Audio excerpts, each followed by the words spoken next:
All right. Okay, let us start with Surah Al-Fatiha. أعوذ بالله من الشيطان الرجيم. بسم الله الرحمن الرحيم. الحمد لله رب العالمين الرحمن الرحيم مالك يوم الدين. إياك نعبد وإياك نستعين. اهدنا الصراط المستقيم صراط الذين أنعمت عليهم غير المغضوب عليهم ولا الضالين آمين.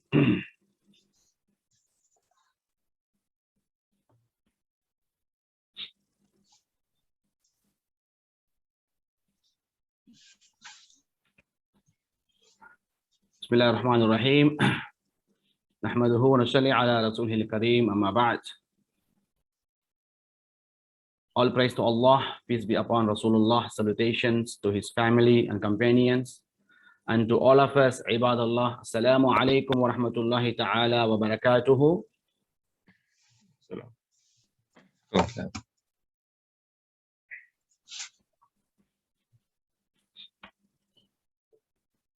Let me start welcoming all of you to our virtual KENMS Ibadah Camp 2021. Today our theme is going to be attributes of true believers in Quran and Sunnah. And I would like to welcome all of you, all the participants. And let us pray for this successful event. And let me start with the recitation of the dua. Bismillah ar-Rahman ar-Rahim. Alhamdulillah alladhi bi'izzatihi wa jalalihi tatimmu as-salihat. Ya Rabb, lakal hamdu kama yanbaghi li jalali wajhika wa li'azimi sultanik. Allahumma ya man ahsha kulla shay'in adada wa ja'ala li kulli shay'in amada wa la yushrik fi hukmihi ahada. وخلق الجن وجعلهم طرائق قدده ولك الحمد يا بما هديتنا ولك الحمد بما سترتنا ولك الحمد بالقرآن ولك الحمد بالأهل والمال ولك الحمد بالمعافاة ولك الحمد حتى ترضى ولك الحمد إذا رضيت يا أهل التقوى ويا أهل المغفرة. والحمد لله الذي صدق وعده ونشر عبده وهزم الأحزاب وحده لا شيء قبله ولا شيء بعده. والصلاة والسلام على نبيه المصطفى الذي أرسله إلى البشر هاديا ومبشرا ونذيرا وداعيا إلى الله بإذنه وسراجا منيرا. اللهم اغفر لنا وارحمنا وارض عنا وتقبل منا وأدخلنا الجنة ونجنا من النار وأصلح لنا شأننا كله. اللهم أحسن عاقبتنا في الأمور كلها وأجرنا من خزي الدنيا وعذاب الآخرة. اللهم اجعل جمعنا هذا جمعا مرحوما وتفرقنا من بعده تفرقا معصوما ولا تجعل اللهم فينا ولا معنا ولا من يتبعنا شقيا ولا مطرودا ولا محروما. اللهم اجعل خير أعمالنا آخره وخير أعمالنا خواتمه وخير أيامنا يوم نلقاك فيه. اللهم اغفر لنا ذنوبنا ولإخواننا الذين سبقونا بالإيمان ولا تجعل في قلوبنا غلا للذين آمنوا ربنا إنك رؤوف رحيم. ربنا آتنا في الدنيا حسنة وفي الآخرة حسنة وقنا عذاب النار. ربنا تقبل منا ما كان صالحا وأصلح لنا ما كان فاسدا. سبحانك اللهم وبحمدك ونشهد أن لا إله إلا أنت نستغفرك ونتوب إليك. سبحان ربك رب العزة عما يصفون وسلام على المرسلين والحمد لله رب العالمين. Myself, Muhammad Aslam Akbar, I will be your MC today. And the whole team of this Ibadah camp is based on the attributes of Mu'min in Quran and Sunnah. As we all know that there is a separate surah for this purpose, where Allah subhanahu wa ta'ala explains the attributes of Mu'min, how it should be. It is in the Surah Al-Mu'minin. Let me recite you that at the beginning of the Ibadah camp. Bismillahir Rahmanir Rahim. قَدْ أَفْلَحَ الْمُؤْمِنُونَ الَّذِينَ هُمْ فِي صَلَاتِهِمْ خَاشِعُونَ وَالَّذِينَ هُمْ عَنِ اللَّغْوِ مُعْرِضُونَ وَالَّذِينَ هُمْ لِلزَّكَاةِ فَاعِلُونَ وَالَّذِينَ هُمْ لِفُرُوجِهِمْ حَافِظُونَ إِلَّا عَلَى أَزْوَاجِهِمْ أَوْ مَا مَلَكَتْ أَيْمَانُهُمْ فَإِنَّهُمْ غَيْرُ مَلُومِينَ فَمَنِ ابْتَغَى وَرَاءَ ذَلِكَ فَأُولَٰئِكَ هُمُ الْعَادُونَ وَالَّذِينَ هُمْ لِأَمَانَاتِهِمْ وَعَهْدِهِمْ رَاعُونَ وَالَّذِينَ هُمْ عَلَى صَلَوَاتِهِمْ يُحَافِظُونَ أُولَٰئِكَ هُمُ الْوَارِثُونَ الَّذِينَ يَرِثُونَ الْفِرْدَوْسَ هُمْ فِيهَا خَالِدُونَ. These are the first 11 verses from Surah Al-Mu'minun. The fact that people who have accepted the message of the Holy Prophet ﷺ started acquiring such noble qualities of characteristics, which is the practical proof of the truth. The first 11 ayah of this surah, here it's been mentioned the desired qualities of the believers. If you look at each Quranic verse, you can see that the second ayah talks about the prayers, who should be humble. The word was used, khashi'un. The next verse talk about who shun idle talk, the one who turn away from the laghu. Laghu is actually something unnecessary and entertainments. The word Allah used is a mu'ridun. The next one talks about the one who pays zakat. The word Allah used fa'ilun. The next 5 and 6 and 7 talks about the one who got their chastity, the one who stay away from those haram, those who avoid zina and those kind of activities, safeguard their private life, which Allah used the word hafidun. The next one is who are faithful to their trust and pledges. This is where Allah used the word ra'un. The next one comes about the prayer, the one who keep on keeping their prayers properly, the time, the rak'ah and everything. Allah used the word yuhafidun. Finally, Allah says, if you have these kind of attributes, then you are the warithun, the one you own the Jannatul Firdaus. So there is one thing that I want you to understand. Keep in mind that Allah subhanahu wa ta'ala used these words. We call it ismul fa'il in Arabic. Whether it is khashi'un, mu'ridun, fa'ilun, hafidun, warithun. These are the ismul fa'il, which means actually all active particles. Active particles. It is not that we do once. It is something that we always constantly do. This is where Allah subhanahu wa ta'ala teaches us to have these characteristics to become the successful mu'min. So inshallah today, this is what actually we are going to have it in our Ibadah camp for 4 days. I welcome you, all of you, once again. So now let me pass the floor to our chairman for Associate Professor Dr. Zulastri to do the briefing on core activities of Ibadah Camp 2021. فليتفضل مشكورا دكتور. Yes, thank you very much, Brother Dr. Aslam. Welcome everyone, respected Dean, senior professors, fellow colleagues. We indeed very happy to see you all online, although we very much want to have a face-to-face Ibadah camp. I remember the time, some of you are senior enough to remember when we were in Port Dickson and even in Penang, we bring our families for Ibadah camp.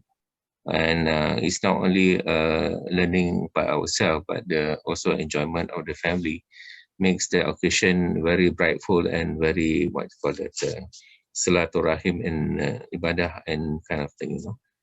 So I think I will not elaborate so much on the attributes just mentioned by Brother Aslam. I just want to go through a little bit on for this program. And before that, I'll try to explain how we come out with this program and what we're going to achieve by the end of the fourth day. Okay. So the attributes, as you're aware, I also mentioned that it's a character, right? A character of behavior of people is a part of the attributes. But then again, looking at the very big Quran, how can we translate? And the committee has agreed to all try and operationalize this concept and tie it to something. And we think the best topic and also currently discussed in the university is sustainability, right? So we will look at attributes, character of person, how it will be sustainable. That is why eventually we'll end up with some kind of resolution, how we could carry it as a team, as a person, as a friend, right, and a society. So we have this 4-day program. Narrating for the first day is, of course, Prof. Akmal. Yeah, we will talk about personality and troubling world and try to attach, how we should behave and avoid all these issues. Followed by Dr. Nuhu. So Dr. Nuhu will talk about purification individuals. So if you see that in order to be sustainable, according to the Quran, we follow the concept of balance. There is al-mizan. So the most of the problem that we have today is that we are out of balance. Perhaps we are unsure where to put the weight on. So this is why we have these scholars. That's for the first day.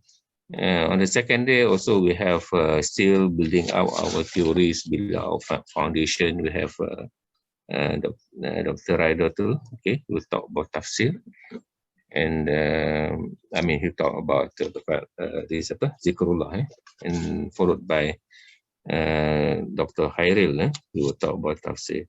So very good if we can read this before. If there's, I will try to share in the YouTube. Surah Al-Asra verses 12-22 and Surah Al-Isra 61 65. Okay, so this is a reminder of us during the hereafter. Right, so it's good to read and can ask this question. So inshallah, I will also contribute a little bit on my knowledge on sustainability from the Islamic perspective. Right, tomorrow night, please remember, 9 o'clock, we're going to have the Talil session. I think this is very important for us to remember. Who has friends who have passed and also now currently having problem with pandemic, and also the one who has recuperated. So I purposely informed to already committee agreed also to delay it for another day so that we can reserve the connection link is the same. So on the third day, this is the epic, or we call the highlight of this forum. That we try to tie up all our theories to some kind of discussion. And the panel session, of course, the experts, the names are there. And we'll see at the end of it how we could humanize education using the Maqasid perspective dimension. Right. So inshallah, there also be some kind of what do you call this sadaqah at 1 o'clock. The M Kitchen team, it'd be nice to sadaqah some rice. So you can come, you are in UAE, please collect at outside the kuliah at 1 p.m. It is on the 22nd, day after tomorrow. And lastly, of course, we end up with the conclusion. Before that, we have also Prof. Suhaimi talking about ta'un. Ta'un is very important to tie up togetherness, solidarity, and not ending not the least with our Prof. Prof. Mustafa Umar. He will talk about how to tie up the experiences of the COVID-19. So please be with us. All right, this is the whole sort of a module or something like this. We look at talk about ibadah camp, that kind of tarbiyah, and the takeaways will be is on our side. We can write papers. I think Prof. Suami, he's here. He can elaborate a bit about the publications, right? And there will be rapid tours for every session. And this time around, we want to emphasize on knowledge, okay? Knowledge on sustainability. This is a very new topic, new area. So I will certainly encourage better to kill two birds with one stone. We get the knowledge, we write, we publish, okay? So that is the part of it. And for the key activities, as I said, please attend the session. We will take attendance, of course, every session. And the other two rituals, performance of Kamula, can conduct at home at least once. Then recite Al-Muthrat at least once during the program. So I think Dr. Afifah, you will share letter, right? The link for this, yeah.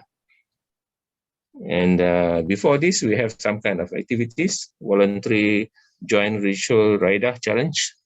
Yeah, I think about 20 there.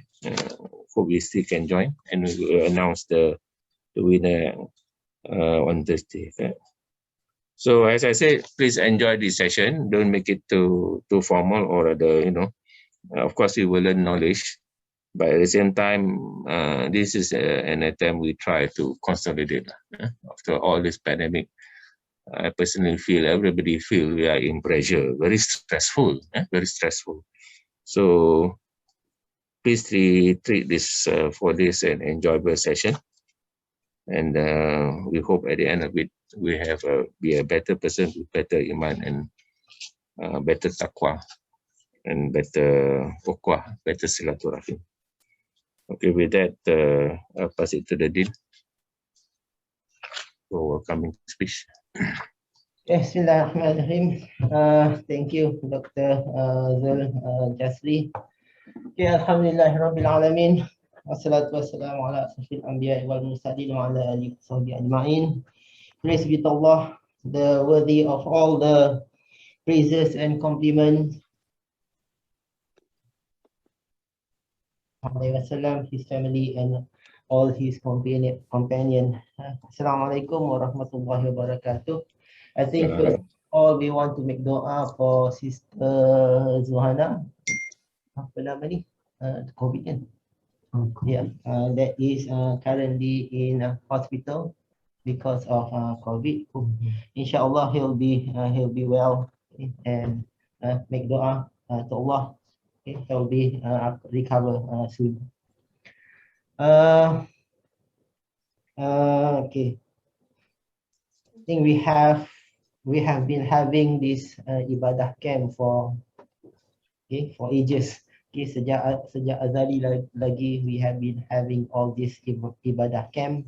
Okay, and the university currently is talking about Sejahtera Academic Framework, and the title of the Sejahtera Academic Framework book, if for those who have looked at the book, is Humanizing Education for Rahmatan lil Alamin Post COVID-19 Disruption. Okay, when we talk about humanizing education, in fact we have a topic on humanizing education later. Okay. And during ibadah camp, okay, if we talk about we think about ibadah camp that we have done in the past years, we talk about Islamization, we talk about integration of knowledge. Okay, but there is not much difference between Islamization and humanizing educations. Okay, and hopefully when we have this discussion during this ibadah camp, we'll be able to relate those two together, and we'll be able to relate humanizing education and Sejahtera Academic Framework with the our vision and mission that we have been talking about for a long time.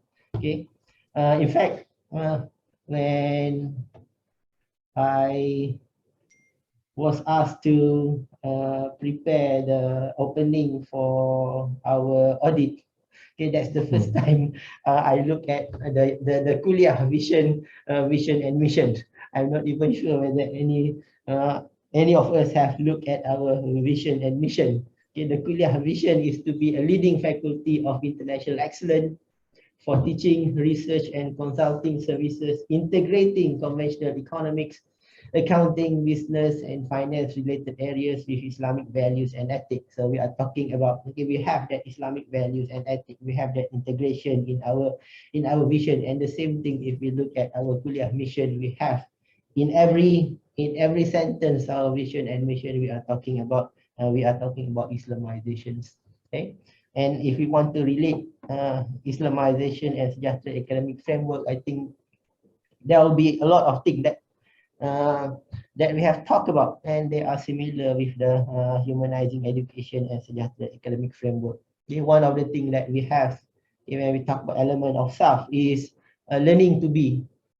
Okay, in fact, that's one of the most important thing in our curriculum. Okay, when we the most important thing in our curriculum is learning to be. We want our students to know what is Islam. We want to know our students to know themselves. We want our students to be able to pray. Okay, all of those are learning to be. Yeah, only that we did not put it into that term. Okay, learning to be, learning to know, learning to do, and learning to know each others.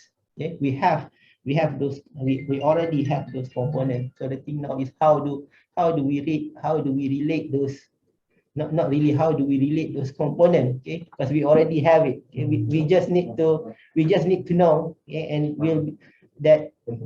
we have been covering this thing, and how do we enhance this this Islamization and trying to relate with this sejahtera academic framework. Okay, hopefully with this ibadah camp we'll be able to relate those. Okay, in fact, one of the things that Prof Suhaimi suggests is to come up with the book. I think this is the first time that we want to produce a book, okay, from our ibadah camp. So hopefully everyone in the kuliah will be able to contribute to the book. It's not much, just 3 to 5 pages. Okay, and we try to reflect back on what are the things that are covered, okay, in the few days that we have in our ibadah camp. Okay, so how do we reflect? Okay, if we want to talk about humanizing education, or you want to talk about how to humanize our teaching and learning. Okay, there's a lot of different ways for us to humanize, and we have been humanizing our education. The only thing is that the bad word to use is kita malas nak tulis what we have been doing. Okay, and because we have not put, okay, what we have done in writing, so it's not easy for us to show what we have done. So if let's say we are able to show what we have done, okay, to different university in Indonesia, then people will see, okay, what are the contribution of this kuliah, okay, in achieving rahmatan lil alamin. Okay, so with that, I hope that everyone will be able to contribute to that to the books that's going to be edited by Prof Suhaimi. So currently we have almost 100 staff. If let's say everyone write 3 pages, then we already have a book. Okay, if everyone write 5 pages, then we can have 2 volume of the book. Okay, you can write a lot of things when you talk about humanizing education, when you talk about sustainability, because sustainability in a way is a part of humanizing education. Okay, and humanizing education is a part of Islamizations. Okay, you can talk about you can write about what you did in Islamizing your class. Okay, you can talk about what you did when you want to discuss scarcity in your class.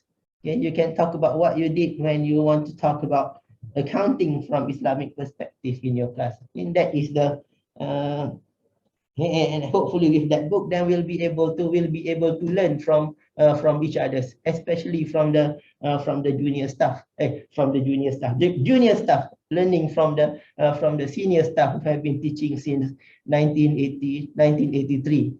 Okay, when in 1983 we don't even have, okay, or if we have, then the content of Islamization and the content of humanizing education are very limited. Okay, what are the experience in our earlier year, okay, when we try to Islamize the content. Okay, so those are the things that will be able to help the junior staff. Because when I come in, I think I don't even know half of the staff that are in the kuliah, because I've been away for a long time.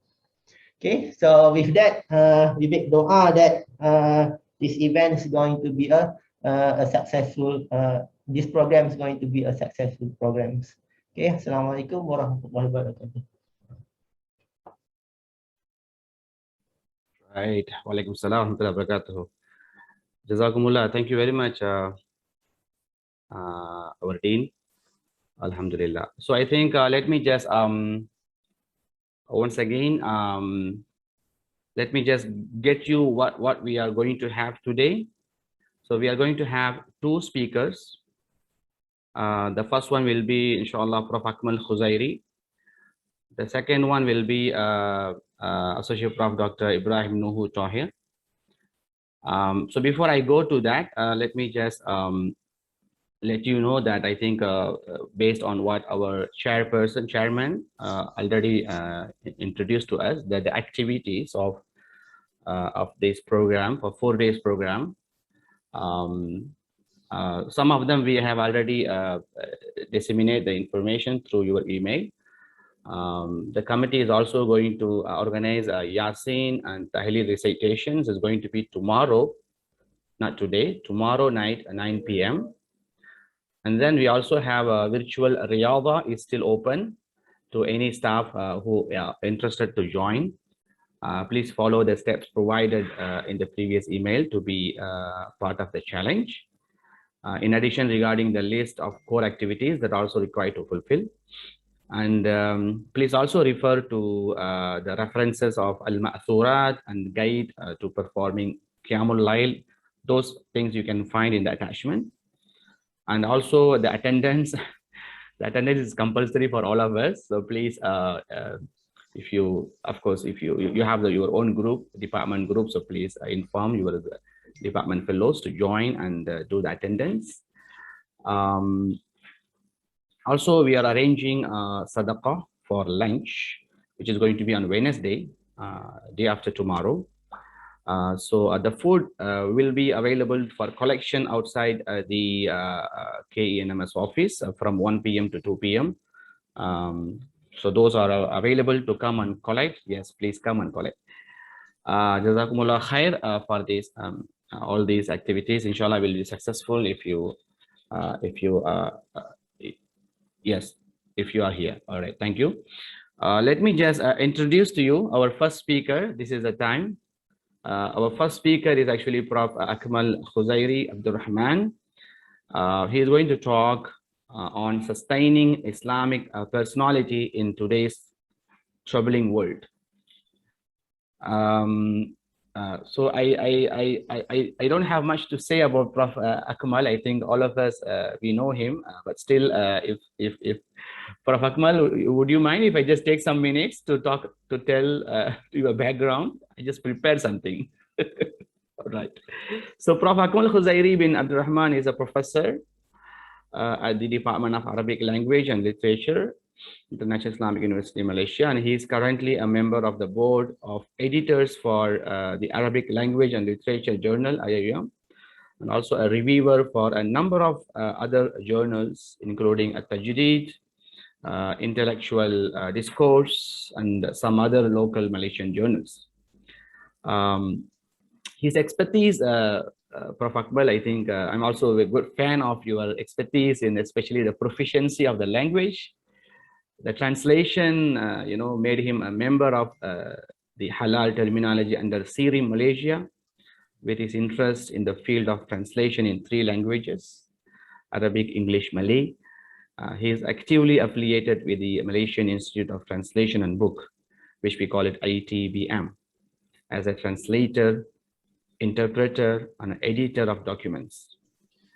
ITBM is continuously engaging him in providing seminars on practical translation to various agencies in Malaysia. He has been appointed as a consultant to a number of translation projects undertaken by a number of companies in Malaysia. His academic articles to date have been published in a number of local and international journals. So Professor Dr. Akmal also has extensive experiences in various administrative posts in IIUM. He used to be the residential college principal, deputy dean, director, and dean. He is still actively involved in giving talks and motivations, like that's what we are today. Currently, he is our director of CENTRIS. So, falyatafaddal mashkuran, Prof. The floor is yours. Thank you, Dr. Brother Muhammad Aslam. Assalamualaikum warahmatullahi ta'ala wabarakatuh. Alhamdulillah, wassalatu wassalamu ala rasulillah wa ala alihi wa sahbihi wa man tabi'ahu wa wala. Rabbi shrah li sadri wa yassir li amri wa hlul 'uqdatam min lisani yafqahu qawli. Associate Professor Dr. Gairu Zazmi, Dr. Gairu, Dr. Gary, Dean of Kuliah of Economics and Management Sciences, Dr. Zuljastri Abdul Razak, the Chairman of this year's Ibadah Camp, Dr. Arfifah, the Coordinator, and the rest of my colleagues in economics, old friends, good friends, seniors, acquaintances, and junior lecturers. Alhamdulillah.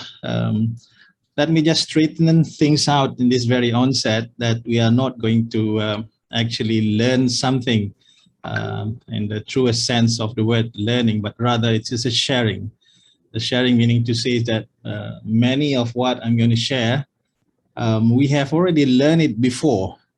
We have learned it before, and this is coming as a reminder for us all. And Surah Al-Asr that we recite at the end of every meeting, we said, وَتَوَاصَوْا بِالْحَقِّ وَتَوَاصَوْا بِالصَّبْرِ, meaning to say that we would always advise one another.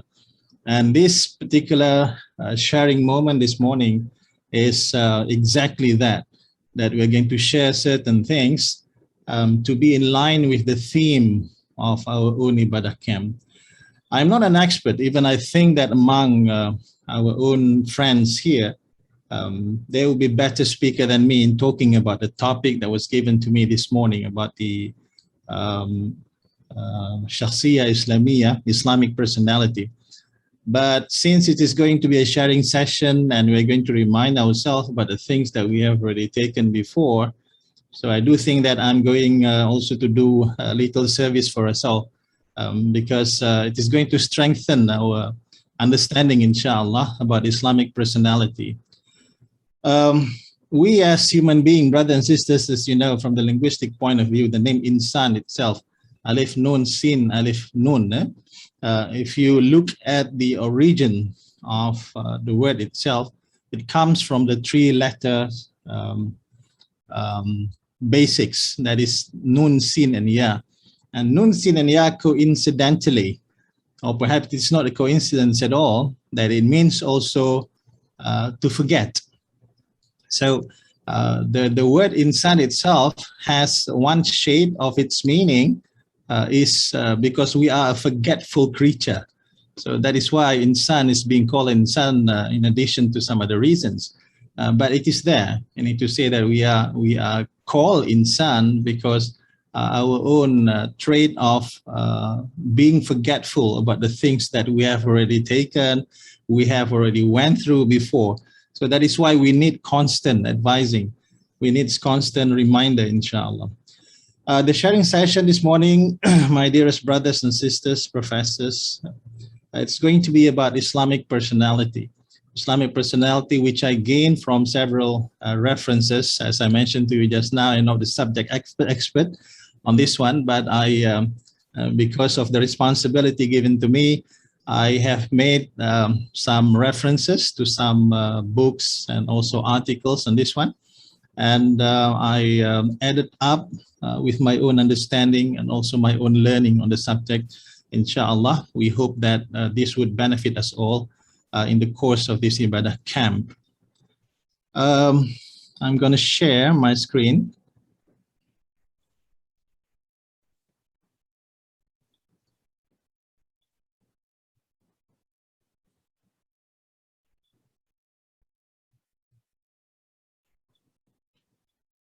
This is going to be our topic, inshallah, sustaining Islamic personality in today's troubling world. Okay.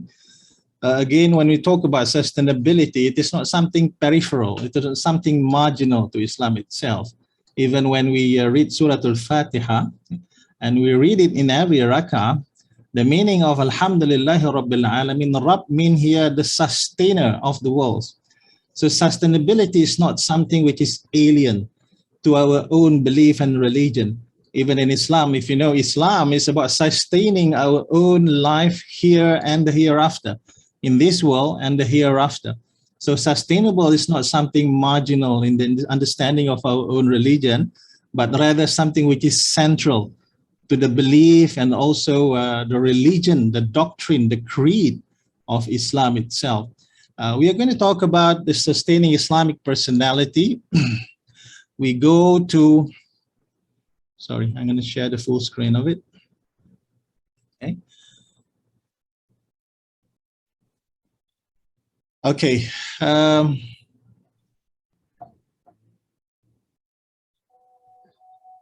Whoa. Sorry, it's not moving. Let me just share it once again.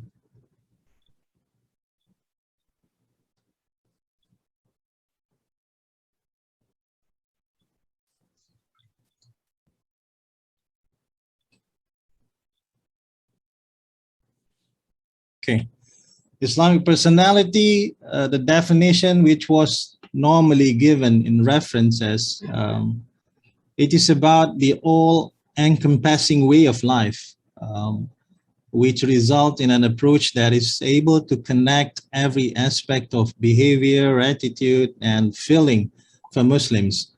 It is the compass of a Muslim. What is meant by the Islamic personality is the sum, the total of the qualities that a Muslim should possess in his behavior and communication with others. And Islamic personality believes in Islam as a creed and thought. Creed meaning to say that the doctrine of your belief, the aqidah in Arabic, and thought in the way that you are thinking. He or she will practice and implement Islam in his or her life. It is his way of life. The attributes of the personality are acquired through two means, knowledge and education.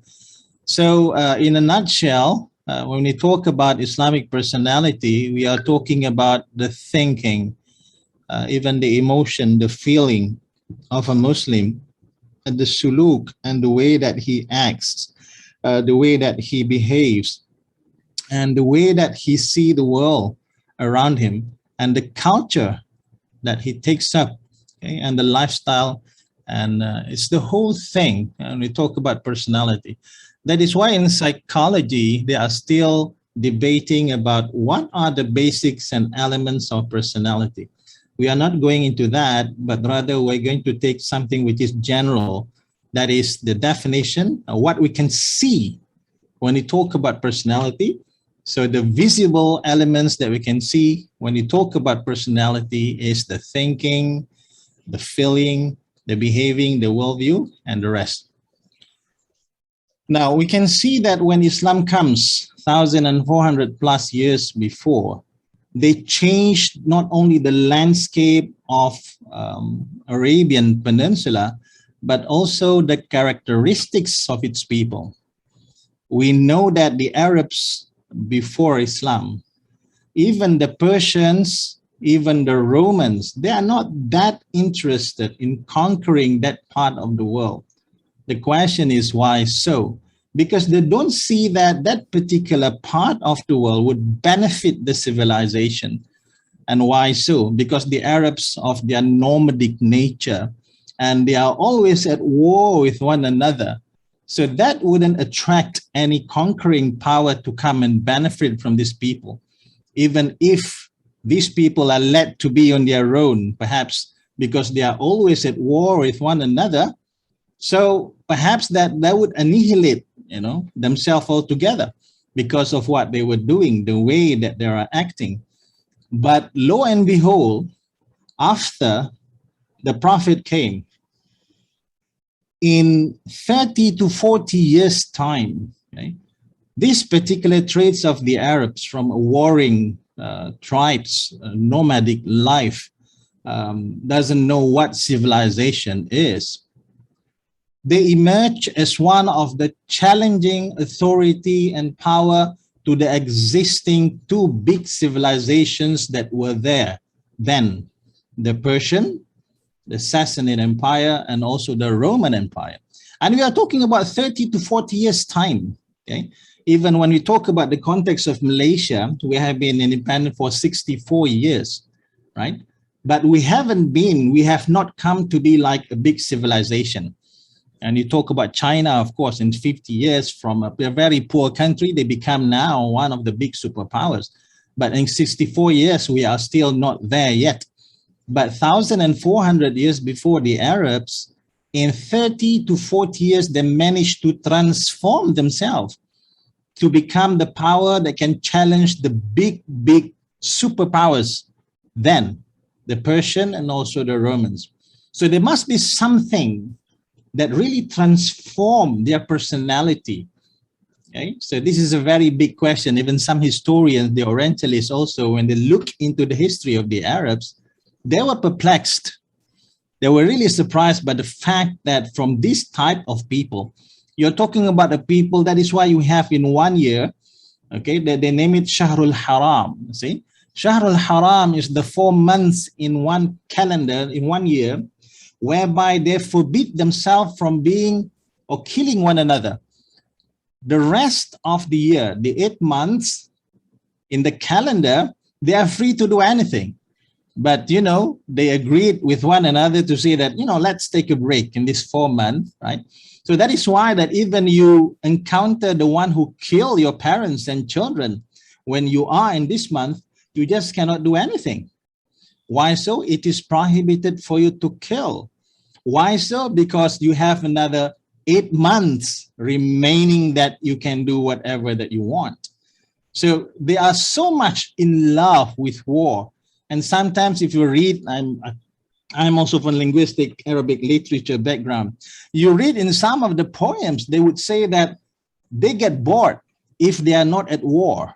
I mean, how can I put this one? To be at war, to kill someone, is like us here in this time of ours. It's like going to a restaurant. I always jokingly put it to my friends that the Jahili people, to be at war, it's like going to kedai mama. It's like it's like going for a cup of tea for them. It's nothing big. So that is why they have to restrain themselves 4 months in a year from killing someone. And they can kill someone over something very, very trivial and small. It doesn't matter, you see. So from this type of mentality, but it was transformed because of the message of Islam. It must be very, very big. It must be something very, very destructive that can transform such a character to become a character that is productive. Okay? So a character which is very, very positive, that it managed afterwards to establish one of the greatest civilizations that lasted more than 1,000 years. It must be something, right? So what did Islam change? Okay. What types of personality that we got after Islam came? Okay. We have no more tribal leadership. It is something very, very weird. for the Arabs to see the Prophet Muhammad sallallahu alaihi wasallam, who was not a tribal leader, but he led a group of people. Afterwards, when the Prophet was coming to conquer Mecca, the Quraysh were surprised to see, what is it that you are coming with? I mean, this is an army of yours. This is the members of your, what is actually the thing that tie you up together? What is the relationship between you? We can see that many of you are not coming from the same tribe. It is something which, contradictory to the understanding of the Quraysh at that time. Why is it, how can this be possible even? Right? But exactly that was what Islam did. It changed the conception, the landscape. Leadership doesn't mean that it rests upon someone who is a chieftain of a tribe. No. Okay. So this is something new. It changed the whole thing. And from something which is tribal, now Islam brought up or lift up the Arab to become something of a transnational. They didn't know that one before. Each one, lives in their tribal cocoon, right? Tribal limitations. But this tribal relation between them, sometimes they are blind. It is so strong. That is why we have this asabiyah. But this asabiyah, asabiyah is very blind.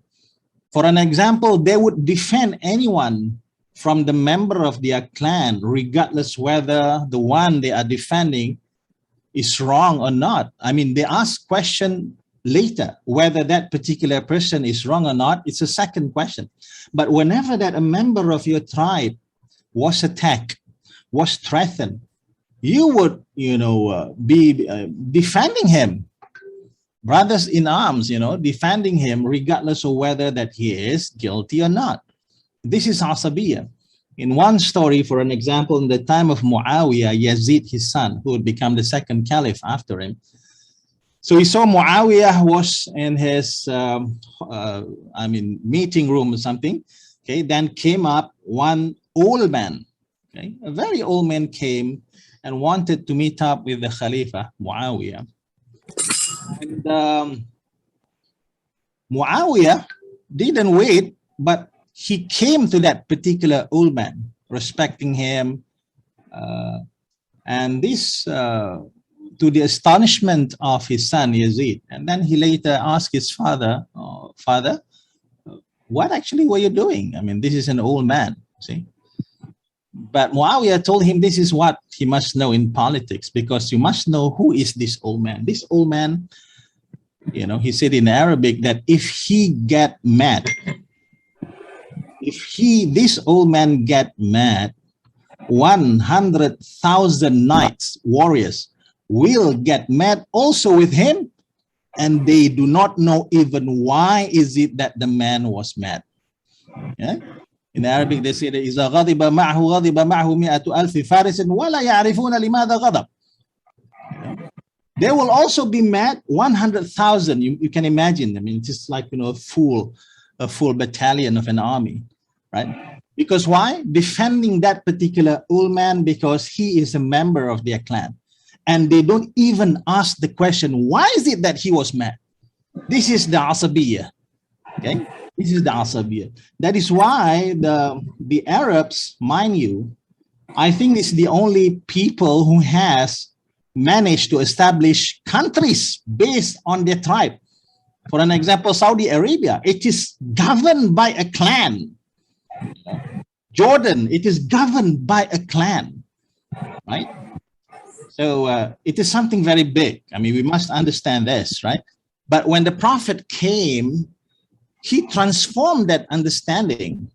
Okay? The leadership now rests with someone who is just, who is a believer. Okay? So these are the things, the transformation that happened. And the truly global universal perspective on humanity, one God, okay? Not 360 gods. Everyone has his own God. Okay, the rich one would have his God made up from something which is very expensive, gold, silver. The poorer one would have something which is less valuable, like the story of our Sayyidina Umar radiallahu anhu, who made his God from dates, from the fruit, the dates, right? Whenever that he felt hungry, he would eat something from his God. So the God became lesser and lesser, you know. So, but that one is abolished by Islam. Now, rather than having one owns God and one can picture what his God looks like, so there is no God. I mean, no one can picture what gods look like. Laysa kamithlihi shay. And the inability of us servants to imagine how does God look like is actually a sign that we are ignorant. We are incompetent. We are creation. Okay? We are given only a little knowledge about that. That is actually a sign of the greatness of God. Okay? Because what was given to us is only a little of his knowledge. The confidence to market Islam to humanity and the world. Now, before that, the Quraysh, they were already traders. And you can read the Surah Al-Quraysh, لِإِلَافِ قُرَيْشٍ إِلَافِهِمْ رِحْلَةَ الشِّتَاءِ وَالصَّيْفِ. So they were trade marketers before, right? So it is no coincidence that Allah subhanahu wa ta'ala put Islam there among the Quraysh, because they were marketers, they were traders before. They know how to approach human in terms of convincing him to buy something from what he was carrying. It is no coincidence that the Prophet was trained as a marketer before he was appointed a prophet. Okay, so when these Arabs, they feel something transforming, this disruptive power, okay, that transformed them inside out, okay, it urged them to market this product. So that is why they have this belief. They have this belief afterwards, and they conquer Iraq. They didn't use the word conquer, actually, opening, fatah, see? Because they are opening that part of the world to Islam. It is not that they are conquering. You know that in the conquest of Islam, they are not actually colonizing. It's two different concepts. Colonizing is when you try to get hold of everything, okay, in that particular country or the people, right? Whereas you can see that in the opening of Iraq and Syria, Sham, during the time of the Caliph Abu Bakr, you can see that they just go to that place, offer them three choices: be a Muslim, right? If not, pay jizya, pay something. If not, then we go to war. I mean, these are the three things that were given to them. Right? If they say that, okay, we want to make peace with you, then you can keep your country, but we want money from you as a tax. You see? So they are leaving the administration to the original, to the local people. They were not interfering. That is why the conquest of Islam was so swift. You're talking about 30 years, and they managed to conquer parts of the Persian Empire and also parts of the Byzantium Empire. Right? Why so? Because the policy is so swift that you want to come and make it affirmative to you that there is one God. So if you want to believe, believe, and you will get the rights as much as what we are getting. If not, then pay something. Why? In exchange of the protection that we're giving to you. Right? Okay, this is called the jizya. If not, all right, what to do? Because that is the language of, that particular time.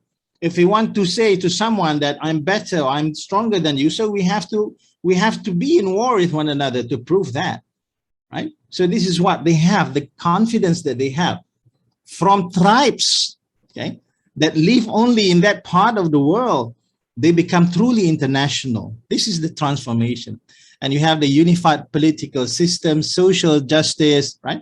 So this was there. That is why in the Quran, we have this system taking care of the orphans, the poor, and the needy. I can even tell you that if you really look into Sirah and the history, you can see that those days, they don't have this orphanage. Okay, you don't have this house to accommodate the orphanage. Why so? Because the system itself take care of that.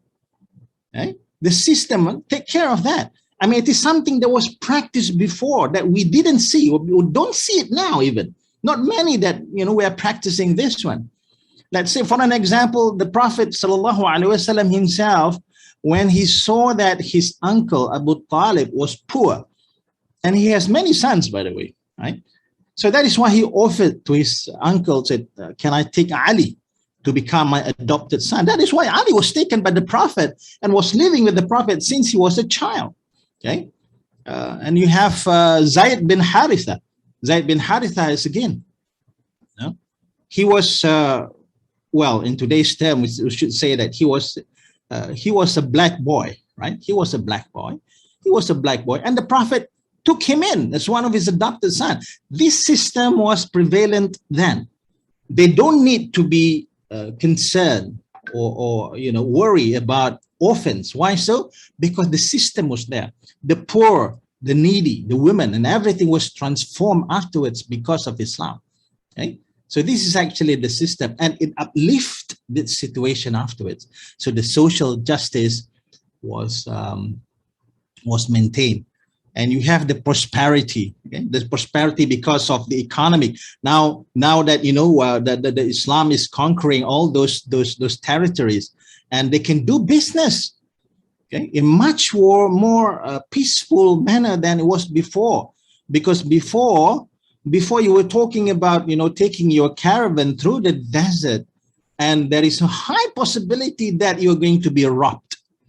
They call it in Arabic the sa'aluk. That is why robbing is one of the hudud. That the one who robbed, that you'll be cut off your hands and legs. Right? Why so? It is so severe. Why so? Because that will hinder the economic progress. So whenever that the rule was established, right, and people will know, so these are the punishment, so then there won't be any robbings anymore. You see? So because of that, prosperity, came to Islamic civilization. And to some extent, you can see that in the time of Umar Abdul Aziz, there was this story saying that the one collecting the zakah, they traveled thousands of miles, and they couldn't even find the one who is the asnaf at that particular time. And people were already out of that their poverty at that particular time, from the time of the Prophet, of course. Okay, you can see that the Sahaba, for example, in the early establishment of Medina, they don't have enough food. There was a story that the Prophet himself did not eat for 3 days. 3 days, he was just drinking water. Okay, so poor, right? But then again, the wealth was shared, not in the time of Mecca before. The wealthy, they are so wealthy. You have example like Abu Sufyan, who had summer house in Damascus. We are talking about 1,400 years ago. And an Arab trader has already the concept of a summer house, right? Not to mention people like Al-Walid bin Mughira. And it was mentioned that when his caravan came, okay, to boast about his wealth, he commanded all his caravans be divided and come in from different entrances of the city of Mecca. And there were stories about people, wealthy people, they wear long gown and they have people lifting it, helping them. Really, it's so wealthy. But then again, when Islam came, wealth was distributed justly. Okay? So you can see that. Wealthy people like Abdul Rahman bin Auf, like Abu Bakr, when they donated in millions, right? You can see that in the War of Tabuk, for example, they donate a lot. Okay, at that particular time, I counted personally what the amount which they donated. It's around 1.5 to 2 million ringgit, our currency today.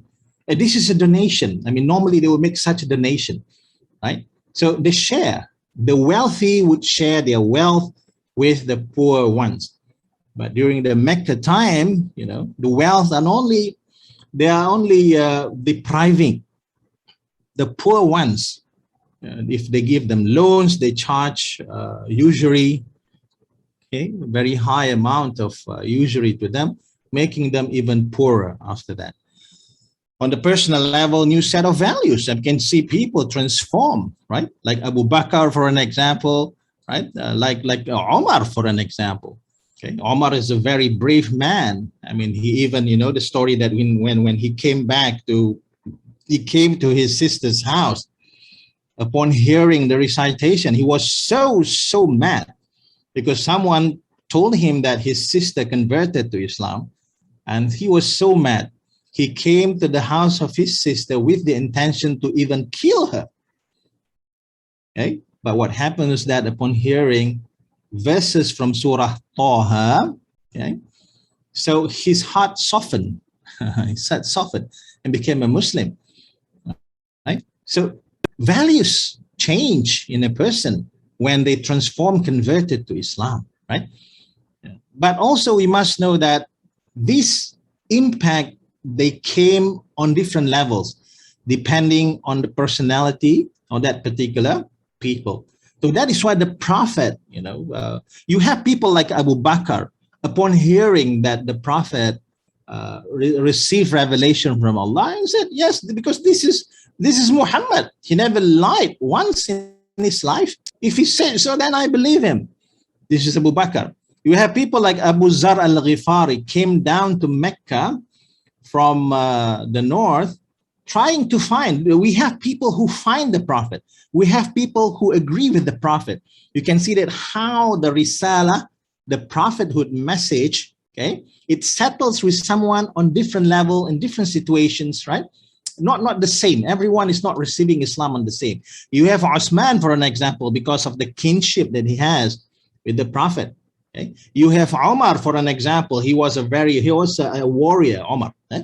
Omar is a warrior, a very brave man. In fact, you know that the story when the time of the Hijrah, okay, he even announced it to the Quraysh. Well, if you want your wives to be widows, okay, and if you want your children to be orphans, then you can just try to follow me. I mean, that kind of challenge. This is Omar.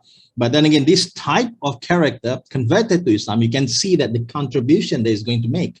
Khalid bin al-Walid, before the Fatah al-Makkah, conquest of Mecca, I mean, until that particular situation, until that time, we are talking about 6 to 7 years after the Prophet has already settled in Medina. And add to that one up, with the 13 years that he had already been in Mecca, some receive and accept the Risala 5 years. Some straight away, like Ali, like Abu Bakr. Some, need a couple of years, like they say the Umar in the 10th year. Upon hearing the Risala, Khalid al-Walid in the 17th to the 16th year. The same thing with Amr bin al-As. Abu Sufyan, the same. He even led 2 wars against the Prophet, right? Ikrimah bin Abi Jahl, he was announced to be killed, okay, during the conquest of Mecca. He ran away, okay, and then again he came because the Prophet forgave him. And he was a martyr, okay, a martyr when he was joining this conquest in Sham afterwards, right? So this is Ikrimah. So people were transformed sooner or later, but they were transformed because of that. Some traits of Islamic personality. What can we conclude from that, right? So this one, I take it from one Arabic article. It is actually a translation, okay? And there are lots more actually, but I would suffice with giving you some of the pertinent one, the most important one. One is wise. What does it mean to be wise? A Muslim is a wise person since his intellect will not control his or her behavior, meaning to say that there is a controller, the way that we are acting, the way that we are behaving, and that is our aql. Wise here means, wisdom, the aql, the intellect. Al-aql in Arabic, it means al-aql. So our aql, wisdom or intellect, is the one controlling our behavior. It is the one controlling our motivations. It is the one controlling our emotions. Our emotions are controlled. And this is where we normally would be tried by Allah subhanahu wa ta'ala, our emotions, our urges and thinking. The intellect is the leader of his, her behavior. Okay? This is the characteristics of a Muslim personality. I mean, you're talking about Muslim personality. Number one, he is wise. So this is totally contradictory to, those who don't believe, right? they also have that kind of thinking. We're not saying that non-Muslims, they're not wise, right? But the motivation, okay? So when we say that our intellect controls our emotion, okay? Our intellect controls our motivation, it has purposes, right? It has purposes. So in Islam, everything is innamal a'malu binniyah. You have some purposes that you want to achieve. So that is why you are acting in such a manner. So that is why you are controlling your emotions, your urges, your thinking. Okay? So the intellect is the leader of our behavior, the wisdom. We would normally consider the consequences before we take on certain actions. Okay? That is why it's also mean yu'minuna bil akhirah. Okay? It doesn't mean only to believe in the hereafter, but we can also interpret that to mean we believe also in looking into the consequences of our action. Because when we talk about akhirah, it is about our consequences, the consequences of our own actions here in this life. So because of that, the way that a Muslim thinks is he would consider the consequences first before taking the action. He would consider if he want to burst out in emotion, for an example, right? He would think about the consequences first. So second is virtuous, a positive. This is husn al-dhan, okay? This is husn al-dhan. Husn al-dhan to Allah subhanahu wa ta'ala. Okay? Constructive, not destructive, not rigid, does not withdraw from participation and positive activities, thinking. You don't say that, you know, I mean, there's no point in doing it, right?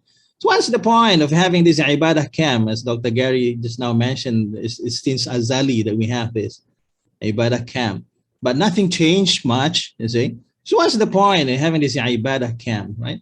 So, but we should be thinking about, you know, rather than leaving the things altogether, but the very least that we should be doing something, right? Be positive. This is the positive thing that we will learn, inshallah, from the Sirah when we talk about the troubles that we are facing in this era, in this time, okay? Be positive. You must be constructive, not destructive, not rigid, okay? We avoid complexities in life. I mean, why sometimes that, you know, in making decisions and looking at certain issues, we must make it complex. We don't need to. The hadith of the Prophet, yassiru wa la tu'assiru, in anything, in management, in you know, social life, we avoid complexities in life, because virtuous people, we are only looking at the positive side of it. Only look at the positive side of it. That is why in various verses in the Quran, Allah subhanahu wa ta'ala mentioned, for an example, وَمِنَ النَّاسِ مَنْ يَعْبُدُ اللَّهَ عَلَى حَرْفٍ. Allah subhanahu wa ta'ala mentioned that there is this type of people who would worship Allah subhanahu wa ta'ala just in one format, right?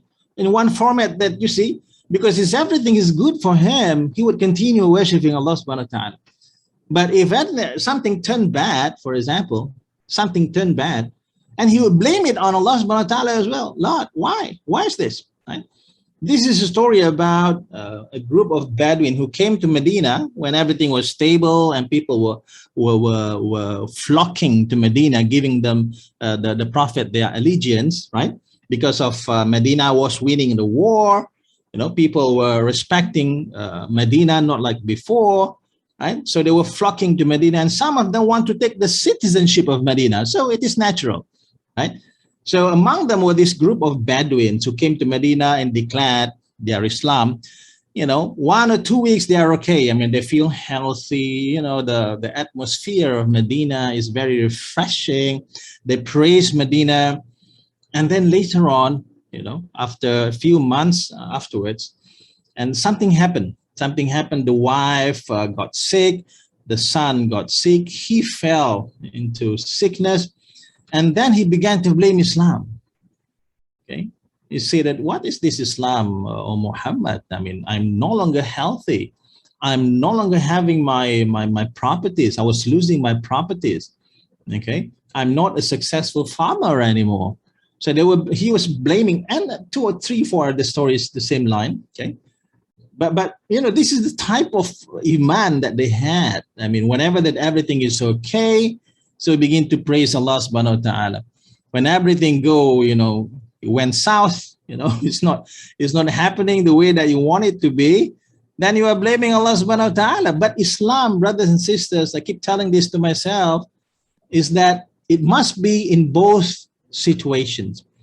Okay? When you are given things that you requested, you say praise to Allah subhanahu wa ta'ala. But when you were deprived of the things that you wanted in life, you say this is the will of Allah subhanahu wa ta'ala. That is Iman. Iman is not 50 from 100. Brothers and sisters, Iman is 100 from 100. So you never have like half an Iman. Although that they are metaphorically used, nisful Iman. But then again, Iman is either that you have it or you don't. Okay? Iman is something that you either have it or you don't. Right? So that is why that we must be prepared. I mean, we must be positive in every situation.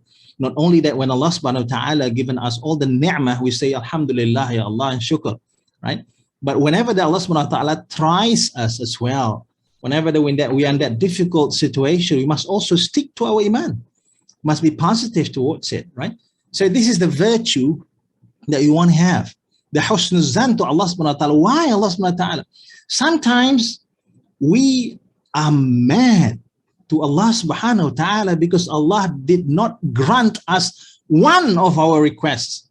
One. We requested Allah subhanahu wa ta'ala, Ya Allah, we make dua and pray to Allah subhanahu wa ta'ala. Ya Allah, you give my children success in his exams, make him, enter this university and what have you, right? You want to have something, a better future to your children, and you lift your hands asking Allah subhanahu wa ta'ala that he would grant you your wish and request. But it turned out something to be different. Your children, your son or daughter's results are not that convincing. It's not that good, okay? Doesn't qualify him or her to apply to any university. And then again, you can feel that as if that your wish, your dream, okay, is crushed like that, okay, because of what Allah subhanahu wa ta'ala has already decided for your son or daughter. And then again, you get so mad, okay? You don't have the patience with Allah subhanahu wa ta'ala. You forget the fact that we ask Allah subhanahu wa ta'ala one request, and Allah subhanahu wa ta'ala, we don't even know whether it was turned down or whether it was Allah subhanahu wa ta'ala want to keep it and want to have it at some other times, right? Allah subhanahu wa ta'ala want to postpone it to some other time to give it to us later on. We don't know. We are so mad about one request that Allah subhanahu wa ta'ala didn't grant us, but we are not thankful for the thousands other requests that we didn't make, but Allah subhanahu wa ta'ala still granted us. Okay? There are things that we didn't request Allah subhanahu wa ta'ala, but he granted us. And we were never thankful about that. But in fact, we are so sour about the fact that it's one request that we request Allah subhanahu wa ta'ala and he didn't grant us. It is not fair, right? So that is why as a Muslim, we must be virtuous and positive in anything. The Prophet, 13 years in Mecca, 13 years, right? And some historians say that he only managed to get around 140, the max, the top, The top is 140 to converts to Islam. And we're talking 13 years. We are not talking thousands of Muslim brothers and sisters. When we see the seerah, look at the seerah, only around 130, 140 people converted to Islam, right? So even some records showed that there were only like 80 to 90 people converted. And we're talking about 13 years of efforts, right? And still the Prophet did not budge. I mean, he stood still, right? This is the thing, because Allah subhanahu wa ta'ala commanded us to put an effort to work, to do the action. Whether that the Meccan people will convert to Islam or not, this is not actually the question that we are going to ask. You see the rahmat of Allah subhanahu wa ta'ala, the Prophet was in Mecca for 13 years, okay? But Allahu a'lam, Allah knows best. He made a group of people in Medina converted to Islam, although that the Prophet himself has never set foot in Medina except when he was a child. That is actually one place near Medina where his mother was buried. Okay? But he was never, after his prophethood, set foot to Medina. But subhanAllah, can you see that? I mean, we were asked to put in efforts. and to act, right? But Allah subhanahu wa ta'ala is the one who is going to decide whether he's going to give us the result or not. So that is why, I mean, this story of the Prophet, I mean, something very big for us to learn from. Okay? That is what 13 years in Mecca, not even a result in Mecca. Even the Prophet at the end of the day has to flee from Mecca. We are talking about 13 years of effort wasted. Is it wasted? Not in the eyes of Allah subhanahu wa ta'ala, because you have been putting effort. And sometimes when you work on something, okay, in life, Allah subhanahu wa ta'ala will not directly give you the result of the one thing that you have been working on. He will give you a result for something that you never thought of. Okay? That is why, and you see that people were hanging this ayat 1000 dinar, yeah? وَمَنْ يَتَّقِ اللَّهَ وَيَجْعَلْ لَهُ مَخْرَجًا وَيَرْزُقْهُ مِنْ حَيْثُ لَا يَحْتَسِبُ. The one who is pious, taqwa to Allah subhanahu wa ta'ala will decide for him a solution that he never thought of. You see? So this is the thing. We must be positive. I always tell this one for myself, because of the world that we are living nowadays. We must be virtuous, positive. Although the things that we see, of course, are disheartening a lot. But then again, we don't have anything except the hope for Allah subhanahu wa ta'ala that everything will be good at the end of time. Okay? Okay. Self-development and social. I mean, when we talk about virtuous in Muslim personality, we're talking about self-developing himself, but at the same time that he is also socially constructive, because Islam is about doing. And Islam is not about, these are the whole aspect of Islam. It's a very comprehensive. Islam is about doing. Islam is about constructive. Islam is about giving, competing for doing good. Life is an investment to bank in our deeds for the dividends in the hereafter. Okay? Our life is like an investment, and the currency that we are depending on is our deeds, and we will yield the dividends in the hereafter. So that is why we must be virtuous in every situation that Allah subhanahu wa ta'ala put us in, right? So whether it is good, whether it is challenging, a trial, a tribulation, have faith. Have faith in Allah subhanahu wa ta'ala. Third is committed. The broadest limitation of his or her life, a Muslim, is set by the values of Islam. He or she sees Islam not only as a way of life, but a sustainable solution to life, right? So that is why I was saying that in the very onset of the discussion, the sharing moment, is that sustainability is not something which is alien to Islam. Even when we talk about sustainability, we're talking about the whole thing. And we're talking about this life of ours. We must sustain our life in both worlds, okay? In this world and the hereafter. And how is it possible for us to sustain such a life? I mean, we follow orders. We follow the guidelines of Allah subhanahu wa ta'ala. We as Muslims, we think about our final destination, where we are going to end up, okay? After this, we're going to be dead. After that, we're going to be resurrected. After that, we're going to be tried. And after that, we'll be given our final destiny. Okay? So we backtrack. Backtrack meaning to say that you know that you're going to end up there, okay, with these two possibilities, okay, whether that you're going left or you're going right. Okay? So in that case, we backtrack. We backtrack from there to adjust this worldly life of ours and direct our journey towards it. Which one that you want to go? Okay? So this is the commitment of a Muslim. When you talk about Muslim personality, striving towards perfection, this is always one of the traits. We as Muslims, we are the one who is supposedly to be setting the standards. That is what we are supposed to do. We must strive to set the standards and not follow standards of others. This is al-ihsan. When you talk about al-ihsan, you're not only talking about quality, you are also talking about setting the standard for others. Okay, this is al-ihsan. In any action that we are taking up, right? In any action that we are doing, so there should be this kind of thinking that we want to do it, as perfect as can. Of course, they say al-kamalu lillah. The perfection is for Allah subhanahu wa ta'ala. Yes, we know that. Okay? But that doesn't mean that we cannot do something to achieve it. Okay? The very least that we can do is setting the standards. Right? Balance. This is what we call the mizan. Prof. Dr. Zuljastri mentioned about this one, having the mizan, having the ittizan. Okay? We as a Muslim personality, we must balance between emotion and intellect. Okay? Which one is so? When we were emotional, why so? Okay? It is allowable for us to become emotional, no doubt about that. But what we need to look for is that what is the reason that we were emotional? The reason must be correct for us to become emotional. We are talking about the early Muslims when they were at war, when they were doing jihad. Of course, they must have high charge emotion, but they did it for the correct reason. But are we doing it for the correct reason now? Right? So the intellect, try to balance between these two, the material and spiritual. We are not only talking about the spiritual, we must also talking about material. Right?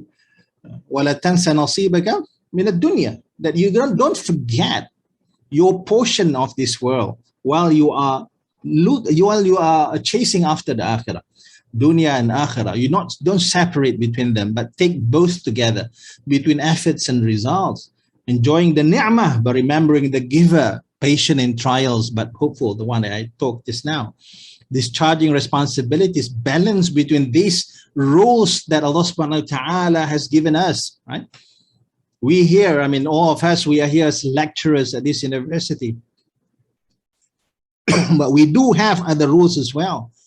As father, as mother, as husband and wife and son, daughter, employee, member of the society. Look at the Prophet, how he juggled between his responsibilities. Okay, a leader, a judge as well, a father, a husband, a friend, okay, and the rest. He juggled between these responsibilities, and yet he is the one who get up at the night and offered prayers to Allah subhanahu wa ta'ala in hundreds of rak'ah. Okay? To the extent that the Sayyidatina Aisha noticed that the ankle of the Prophet was bruising because of the long stand when he was praying. Okay? How he balanced between these responsibilities. Empathy towards humanity, these are responsive, cooperative, lifting difficulties. I mean, we have this empathy. Social entrepreneurship, we are not waiting for others.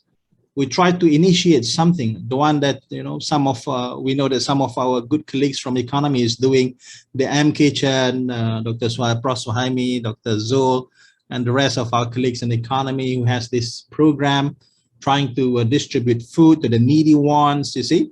So empathy towards humanity. I mean, this is actually something which reflect the thing that we feel inside of ourselves. Okay, we just cannot let another human being in suffering. The very least that we want to see is that he is, you know, we relieve his difficulty, the condition that he is in. This is the soft spots that we Muslims would and must have for those who are in need. And again, leadership inclination. We're not talking that each of us is you know, dreaming to become a leader. It doesn't mean that, but rather it means that inside us there must be some urgencies, there must be some wishes that we want to reform something. We want to reform not only ourselves, we want to reform not only our family, but we want to reform also the society. We want to reform the students whom we are teaching in our classrooms, you see. So this is the leadership inclination that we should have. We are not doing things business as usual, day in and day out. You come into your classroom not expecting anything except to finish your syllabus. No, we want something. We want something from our students at the end of the day. We want to see them transformed. At the very least that we can practice this one is within the four walls of our own classrooms. We want to see our students transform. At the end of the day, they are the one who are going to take over the responsibilities and leadership of this society one day in the future. So it is our responsibility to make sure that they will be successfully discharging their responsibilities. And we have a part to play in that. We have a part to play in that. So this is the leadership inclination that we are talking about. Okay, now we move to the troubles. I have like 30 more minutes to go, inshallah. We'll focus on the troubles. What we are having nowadays, brothers and sisters, is of course the life that we are having less emphasis on values, and that is why our own rector came up with this SAF and humanizing education. We need to shift our focus rather than producing graduates who are quote unquote employable and marketable because of their attitudes, knowledge, and also their skills, right? And we need to add on to that, that we are also producing a member of a society. We are not producing an employee to the industry, but also producing a member of the society. It is no good in education to just produce an employee to the industry, but that particular employee would fail in his life. And we see that a lot. We do see that a lot. So that is why we are taking this step into recognizing and asserting the element of humanizing education, the element of SAF, okay, Sejahtera Academic Framework, and we are, inshallah, in the right direction. But these are the troubles. These are the gap that we need to address. This is the problem statement that we need to be aware of, because we are troubles. If we don't reform this generation now, we would see the result in 10, in 20 years. Okay, there was this talk in ISTAC that one of the speakers talked about what we are witnessing this time, at our time now, is the result of what we planned 20 years ago. Okay? So if 20 years ago, this is the type of graduates that we want to produce, so we got it now. We got it now. This is what we are seeing. The things that we planned 20 years ago. So if you want to see something different in the coming generation, so it is time for us to change. It is time for us to emphasize on values, okay? Because otherwise, I mean, people will always stick to that materialistic. And you know that students, our sons and daughters from 20 to 30, they are witnessing a lot in their life. They need some compass, you know, they need to have the correct compass, the guidance for them, what to do. Otherwise, they'll be keeping, you know, they'll keep comparing themselves with the trends, popularity. People are so mad with popularity in these days. Okay? They are talking about how many likes that you would have, you know, how many views that you would have. So this kind of thing. So we must be wary about this one. Okay, be emphasized on values. These are the troubles. Otherwise, these are the troubles that we are facing. Looking for external factors for internal contentment, and this is the thing. This is the wealth, the position, admiration, and popularity, the trends that we're seeing now. People are boasting about their wealth, how many, bracelets, gold bracelets that they have, the position that they have, the appointments that they have, the admiration, the popularity, and these are influencing our generation. Not to say about our generation, even, we ourselves are exposed to these threats, the way that we are seeing the world. Sometimes we are seeing it from these materialistic lenses, the way they are judging our life. No proper spiritual defense mechanism. So whenever that you don't have something which is strong inside of you, that is why we have this mental breakdown, suicides, and what have you. Yeah? Even nowadays, we are a little bit worried, although that we are attentive to the problems of our students. But when some of them were saying that, why do you must have these exams? Come on. What? You think that education is some sort of a cheap thrills, right? Like some kind of enjoyment that you want to pass everything and get a scroll at the end of the day by laughing? Is it it? It is not so. There must be some effort, toils, difficulties. We must make our students understand the fact that, of course, learning must come with certain challenges, right? So we don't actually listen to them, but just, because they're saying that they complain that everything is difficult. So, we should be worried. Otherwise, we'll be asking this question to ourselves, what is wrong with just this generation? They're asking that everything must come like, easy for them. Allahu Alam, okay? And there's something that to be done. And hopefully that, because of this SAF and humanizing education, we can improve this situation. Allahu Alam. And we have this individualism leads to indifference towards society and well-being. We have this. We see that some of the registration of those, those who are eligible to vote, for example, people are not the teenagers, the youth, they're just not, they're very indifferent. They just, don't care about whether they are voting or not, see? But the thing is that it is their responsibility to become a voter, because why? Even with one single vote, they can change the landscape or the political landscape of the country. So why so? Because they are very indifferent. I mean, I don't have any business with politics. I don't have any business. Why so? Because he don't care. Because the individualism, this bred indifference toward the society. And when this happened, what happened is that we don't have a proper mechanism, and will lead to mental breakdown. Okay, and society will disintegrate, and ultimately it will destabilize.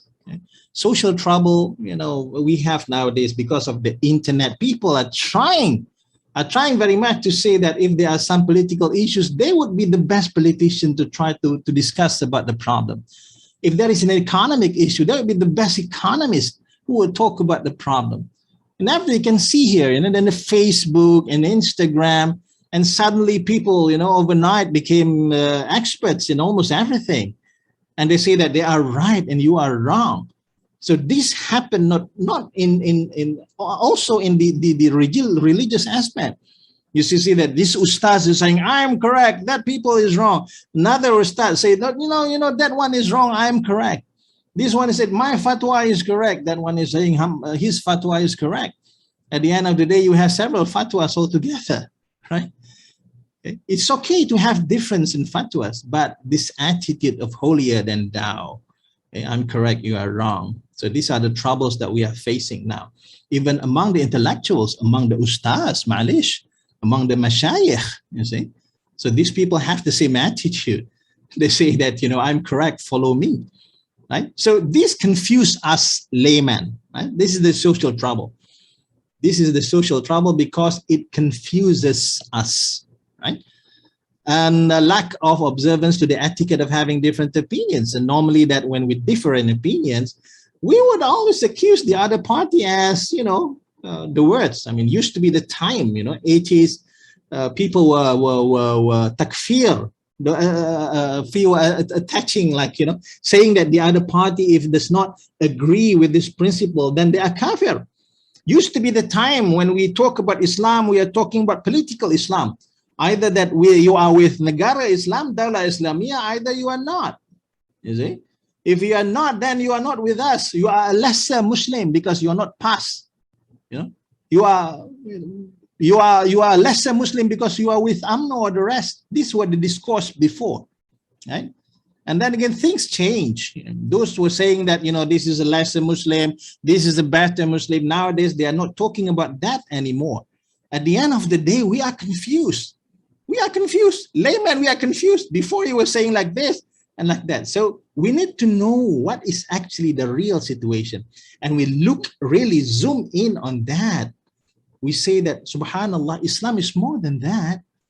Islam is not restricted only to politics. There is an economic side of it. There is an educational side of it. There is a knowledge side of it, you see. So if we want to really, really stay in the course of Islam, right? It is not just the politics that we are talking about. We will be talking about economic. What is our Islamic economy? Like our good fellows in economics have been doing, right? They were trying to gain grounds in this one, Islamic finance, Islamic banking, and you have that, alhamdulillah. Where are the rest? Where are the rest? I mean, in terms of the technology, for an example, medicine, for an example, this is our jihad, right? Now, this sort of discourse is beginning to pop up, right? It's beginning to emerge. Used to be the time it is so confused. Even when I was schooling, my school is College Islam Kelang. My SPM is 1989. The way, I mean, we went through the tarbiyah over there. It is either that, you are a better Muslim or otherwise they are lesser Muslim. That kind of perception is very, very dangerous. But that school, I went back and told the principal that they don't have such thing anymore, right? They don't have such thing anymore, alhamdulillah. But my generation, we grew up with the kind of Islam that is judgmental. Judgmental in the sense that, either that you are with this party, or either that you are a lesser Muslim than us. And then again, the more that we learn about it, we know that we have more options in life, that Islam is not only restricted to that, it cuts across other aspects as well. And we have this number 3, us and them attitudes along the line of sex, activity, ethnicity, and that this is something which is ongoing and persisting. We have this one. So when we talk about the non-Muslims, so we're talking about them as the possible, there is a possibility of having them, perhaps one day Allah, opens their mind and accept Islam, receptive about Islam, or are we viewing them as the so-called kafir and enemies? So these are the things. These are the things that we need to decide. Right? Ethnicity is the same thing. We talk about religion at the same time. We are harping on ethnicity. So what happened to those who have different ethnicities, but they have the same religion with us? Same thing, right? So these are the things that we are facing, and they are making things a little bit confused for us.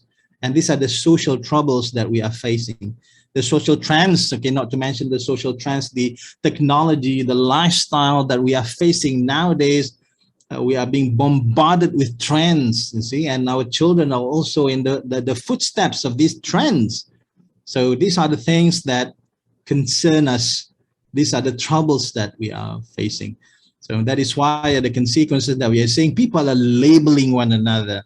If you say something, then you are an extremist. If you say something, then you are liberal. You are away from Islam. You are a liberal person. If you say something, then you are backward. Okay? You have also people who are not able to move forward, no progress. Right? So they would result in this one. We keep on debating, but we are not looking for solution. Right? Why so? Because we are debating, as we will mention, because we want to prove who is right, okay? Not what is right. Supposedly, we are debating, you want to find what is right. But the thing is that we are only trying to prove who is right. And the ummatic troubles, we have Islamophobia, misconception. This is happening elsewhere in the world, especially when the Muslims are in minorities. We have Islam and modernization. Again, we are asking the question, what is the best model that we have if you want to respond to modernization? That's why you have Islamization, as we will discuss, inshallah, in a while. Weak and undemocratic leadership and political systems, the same thing. We are weak leadership. We are not getting anywhere. Okay, what is the progress that we are achieving and doing at the moment? I mean, we need to have these sort of things, okay, being told to us by our leadership. Where is actually the direction that we are heading? We just want to get out of this pandemic crisis that we are in, or is there anything else, in store for us? What is actually that they're having, the generation that we are talking about? Now we have problems, and we are seeing them. Problems are accumulating, you see. So one of the studies revealed that perhaps our children, this is very important, what is going to happen in the future, in the near future even, our children, when they work, they would earn lesser income than us. Meaning to say what? Meaning to say we parents, we must be prepared to the possibility that our children will earn less income than us. And you can see now, almost everywhere around us, you can see that, in this our housing projects, dekat taman yang kita duduk, these houses that we're living, we can see that children, even when they grew up, they didn't get out from the house. Used to be, in my taman, in my, housing project I'm living in, one house, one car. Then it increased 2 cars. Now it's like 4 to 5 cars, per house. It is very, very congested. See, why so? Because children, they are not moving out of the house. Why so? Because housing prices are expensive. It doesn't commensurate with what they are making monthly. At the end of the day, kita mak bapak pula yang kena renovate rumah, buat rumah tingkat 3, tingkat 4, anak-anak tak nak keluar pada rumah. That is happening nowadays. Okay, we have to renovate our house, add one more floor to it, or the second floor to it. Why so? Because children just cannot move up from the house. Why so? Because things have changed a lot. Houses are very, very expensive. So what are the leadership doing in this particular situation? Are we hearing something from them about this one? So you see, so this is what we are facing, the trouble. Ummatic political identity. Now we are talking about ummah, and ummah. What is this ummah? Must this ummah have a central political entity that govern it all, as being the motto of I don't know, there is one group in the UK that is always, you know, this one, the Khilafah, right? We must have this Khilafah. It is illegitimate for us to have these countries, but 50 plus these Islamic countries must be under one banner. Is it political identity that we are talking about the Ummah? Or is it something that we can just say that we can do away with the political identity as long as we can always help one another across the borders? What we are looking at now, people sending aids and helps to Palestine, to Cambodia, to some other Muslim nations across the borders, but we are not settling within one single political identity. Is it possible? But again, this is troubling us. This is concerning us a lot. So, you know, the result is that, you know, we can see that our societies nowadays, we're not walking the talk. More Muslims, you know, we are saying Islam is the solution, but then again, hey, look at the figures. You know, it is so disheartening to see that, you know, more Muslims are being killed by fellow Muslims than by the West or Kafir. I mean, you are mumbling the US now, they kill innocent people in Afghanistan, right? But at the same time, you must look at the bigger picture. If you total up those Muslims being killed by non-Muslim, compare that to those Muslims being killed by Muslims themselves, okay, surprise, surprise, and we'll see that the figure, I mean, those Muslims being killed by the brothers, the so-called brothers, they are higher in figure, right? So this is, I mean, we are always blaming the West about something, right? We are always blaming the West, but sometimes we forget about what is actually happening within us, amongst us. So this is the Ummatic trouble, how to sustain it. This will be my final part before we end, inshallah, how to sustain Islamic personality. Lesson from the Sirah. I mean, seek the eternal, leave others behind. One of the solution is very, very simple, but it is not, it is hard. Okay, simple, but then again, we don't say that it is easy. Why so? Because it needs from us to begin from the internal. Okay, seek the eternal, leave others behind. The Prophet, this is why the Prophet rejected the offers of the Christ. The point is that whenever that we want to go through all these troubles and challenges, we must strengthen our personality. Like the Prophet, when he rejects the offer of the Quraysh, the story of Abu Ubaidah al-Jarrah, who came from a wealthy family, and when he converted to Islam, he lost everything. Abu Bakr, Abdul Rahman bin Auf, were wealthy businessmen, but when the commandment for the Muslims to do the hijrah, migration to Medina, they just left their possession behind.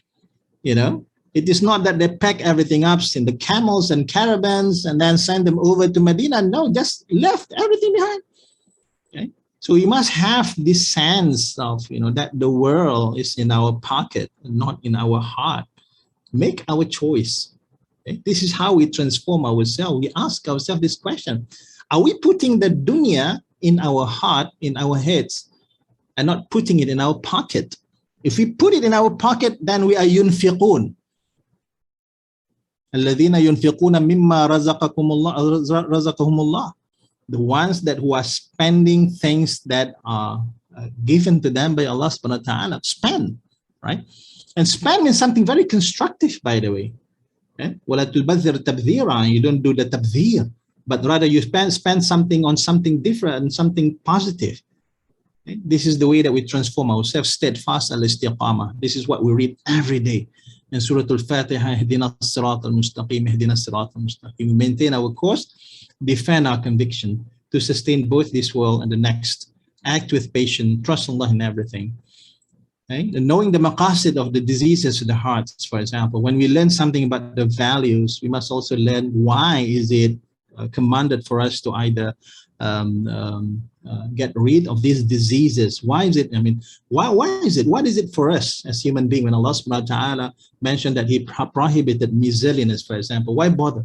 You know, why? Because there's something behind it. We must learn the maqasid as well. Not only maqasid and the hukum of Allah subhanahu wa ta'ala, but also the maqasid of the attributes, bad attributes, why they are prohibited by Allah subhanahu wa ta'ala. Bukhul, for example, miserliness, why bother with something you would leave behind? Why? I mean, why do you want to become a bakhil, right? Because you will leave everything behind, and one day you'll leave this world. Okay? wantonness, excessive pride. Why? Everything will be taken away from us. Why this wantonness? Why is this pride? Why you, I mean, pride for what? Because what you have, one day will be given, it won't be taken back from us. Hatred, the door to other unexpected actions, will end up in remorse. That is why Allah subhanahu wa ta'ala prohibited this one. Love of position, wealth, and popularity. These are fleeting things in our life. At the end of the day, death is the end of our journey. Envy, for example, he gives to whom he wants. Are we asking Allah subhanahu wa ta'ala in this situation that if he makes another person wealthier than us, then we are asking why Allah subhanahu wa ta'ala? So because of that, it is prohibited. Why so? Because it is contradictory to our creed. We believe that he is the one who gives and he is the one who takes. So in that particular situation, why is it that we are still asking? Why is it that we are still envious about if Allah subhanahu wa ta'ala wants to give someone else something much better than us, bigger than us, more than us, right? So because of that, we are prohibited of having the feeling of envious towards others, because if we have so, that means that we don't understand, and we don't really understand who is actually the one giving here. Fantasizing, waste of time, ostentation, riya, perception, admiration of others, wanting for human more than hoping for Allah's pleasure. Okay. Social troubles, one of the solution is to differentiate the foundation from the branches of the issue. We sometimes quarrel and also argue on something that we don't realize, the fact that we are arguing about the branches of the foundations and not actually the foundations itself. For an example, in matters pertaining to Aqidah, there is no tolerance in it. There's no two way about it. I mean, you must accept it. Because why? Because the difference is between right and wrong. But when matters pertaining to fiqh, for an example, politics, for an example, we need not to argue about it, because these are branches. Okay? These are branches. I mean, you have your own opinion about it. I have my own opinion about it. So that's it. Okay? Because these are the branches. We need not to argue. Okay, and scream on the top of our lungs just to say that we are right and you are wrong because of that. So we remember this one, that matters pertaining to the creed and aqidah, then there is no tolerance about it. Matters pertaining to fiqh, and there are rooms for arguments about it. So there is no need for argument, unnecessary argument and debate. Follow the soundest judgment and ruling in the context, maintain your limit and ethics. I mean, just look at what is most beneficial to you. And you can always read about the reasons behind it, certain judgment. There is always doors for you to know and learn more. And know the kinds of differences. This is what I meant just now. When you talk about differences, there are differences between right and wrong. This one is not tolerable. But if it is just differences between the branches, the types, okay, that is more tolerable. We don't need to be at odds with one another because we want to just prove our case. Number 4, avoid unnecessarily debate and discussion. This is what I meant just now. Most of the debates are to prove who is right and not what is right. Avoid labeling zan, okay? And this is what is mentioned in Surah Al-Hujurat. Ya ayyuhalladhina amanu ijtanibu kathiran min adh-dhann. Because when we label someone, he is this, he is that, we don't know the true things, what is happening. We don't know actually the true characteristic, the story behind it. Okay, the background of it. Maintain the Islamic identity, the way the Prophet combed his hair. I mean, this is what we should do. Okay, we have a very distinct and special identity. The Prophet ﷺ taught us when he was in Mecca and Medina, and this one I heard from one lecture. Okay, that the Prophet ﷺ, one of the traits that he did not like to follow in the footsteps of others, and he was trying to make his own identity. Even the way that the Prophet combed his hair in Mecca is different from the Quraysh. Okay? It is either that he parted his hair the side or he parted it in the middle. So it depends. When in Mecca, he did comb his hair differently from the Quraysh. And the same thing when he was Medina. So the teaching that we got from this practice of the Sunnah, the Prophet ﷺ, is that the Prophet was our leader and he wanted us to chart our own way, to be distinct and to be unique in the way our character, in our action. So that is one of the things that we can benefit from. And ummatic troubles, we have the Islamophobia, and we do sometimes have to look back in. Okay? We do not need to be emotional. Like Macron was saying that Islam was in crisis, and you have the responses from the president of Pakistan, Imran, and also the president of Erdogan, you know, in Turkey, saying that is something wrong with Macron when he mentioned that Islam is in crisis. We do need sometimes to pause and see what is actually happening within us. You know? Otherwise, brothers and sisters, people would not have noticed. Because the fact that they notice something, and perhaps that we need to acknowledge a little bit and really reflect from within what is happening. And we know what is happening in our society. We know what is wrong. We know what needs to be reformed. Before we point fingers to the others, we know that the 4 other fingers are pointing back to us. So there needs to be something to be done, right? Islam and modernization. Islamization is one of the way they were responding to this one. Integration, relevantization. We are on the right track. But brothers and sisters, we are still far from achieving the objectives. When we talk about modernization, we need also to reform not only our educational materials. We are talking about the producing of Islamic textbook. We are talking about producing modules. This one a question that the director once asked, what is so different between our university as an Islamic university when we are teaching you know, these various subjects? When we're teaching economics, what is so different from the teaching, the economics that we are teaching from other university? When you're teaching engineering, what is so different? So these are the things that we need to ponder, and also to look into deeper and try to find the solution for that. So are we there yet? So that is the question. And leadership crisis, of course, but some things that we just cannot solve, right? We as a layman, I mean, we're talking about leadership sometimes, and we only have the chance of voting once in 4 or 5 years, right?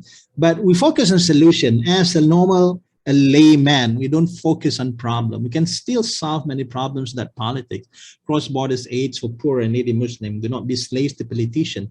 And that is what some of our friends are doing at the moment, rather than waiting for financial contribution, sponsorship, you know, what we have been doing, some projects, M-Kitchen, and some of the projects that we are witnessing at the moment is we do that because of our own initiative. We are not waiting for someone else to come.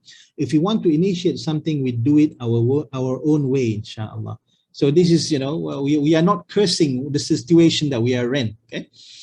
Because why? If we cannot fully done something, we should not fully, that should not fully ignored. I mean, we cannot done something about it. I mean, just don't ignore it. Do something about it. To light a candle is better than cursing the darkness. That is the proverb of the Chinese. Eh? You must, at least the very least, that, you know, do something about it and don't complain much about it. To light a candle is better than cursing the darkness. Brothers and sisters, I hope that we have been sharing some useful information for us to take home. The take-home points would be some. I would say that perhaps there are many questions that we raised in this sharing moment than answers.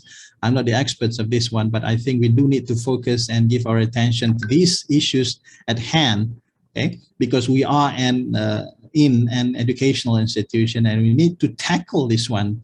We need to constantly have discussion about this and try to look for best solution for us all, inshallah, through our education, through our profession, bi'iznihi ta'ala. So that's about it. Thank you very much again for the Secretariat for giving me the chance to at least get to know better my friends in economics. If it is not because of this occasion, I wouldn't have the chance of knowing, you know, my friends in other kuliah. So this is one of the opportunity I always look forward to, inshallah. And we hope that you know, we can reform something, as I mentioned to you just now. Let's do this together.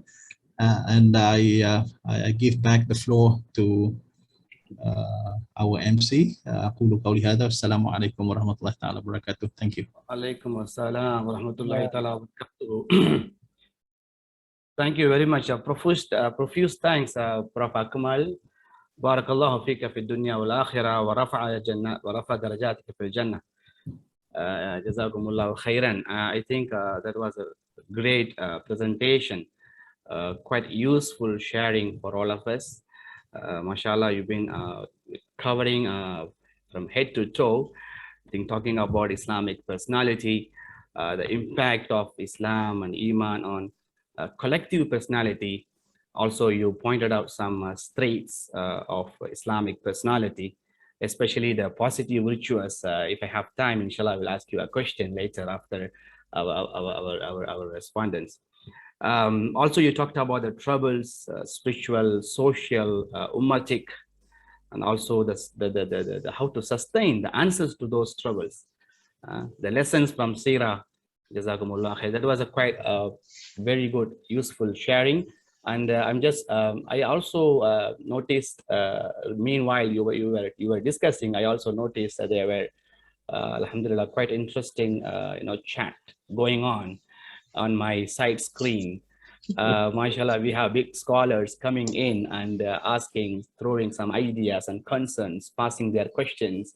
What I see, actually, I don't want to take one and give it to you. I'm just opening the floor, especially what I found that there is a Dr. Irwan, Professor Suhaimi, and of course our Ustaz is there, Ustad Hamidun, also Dr. Zabida.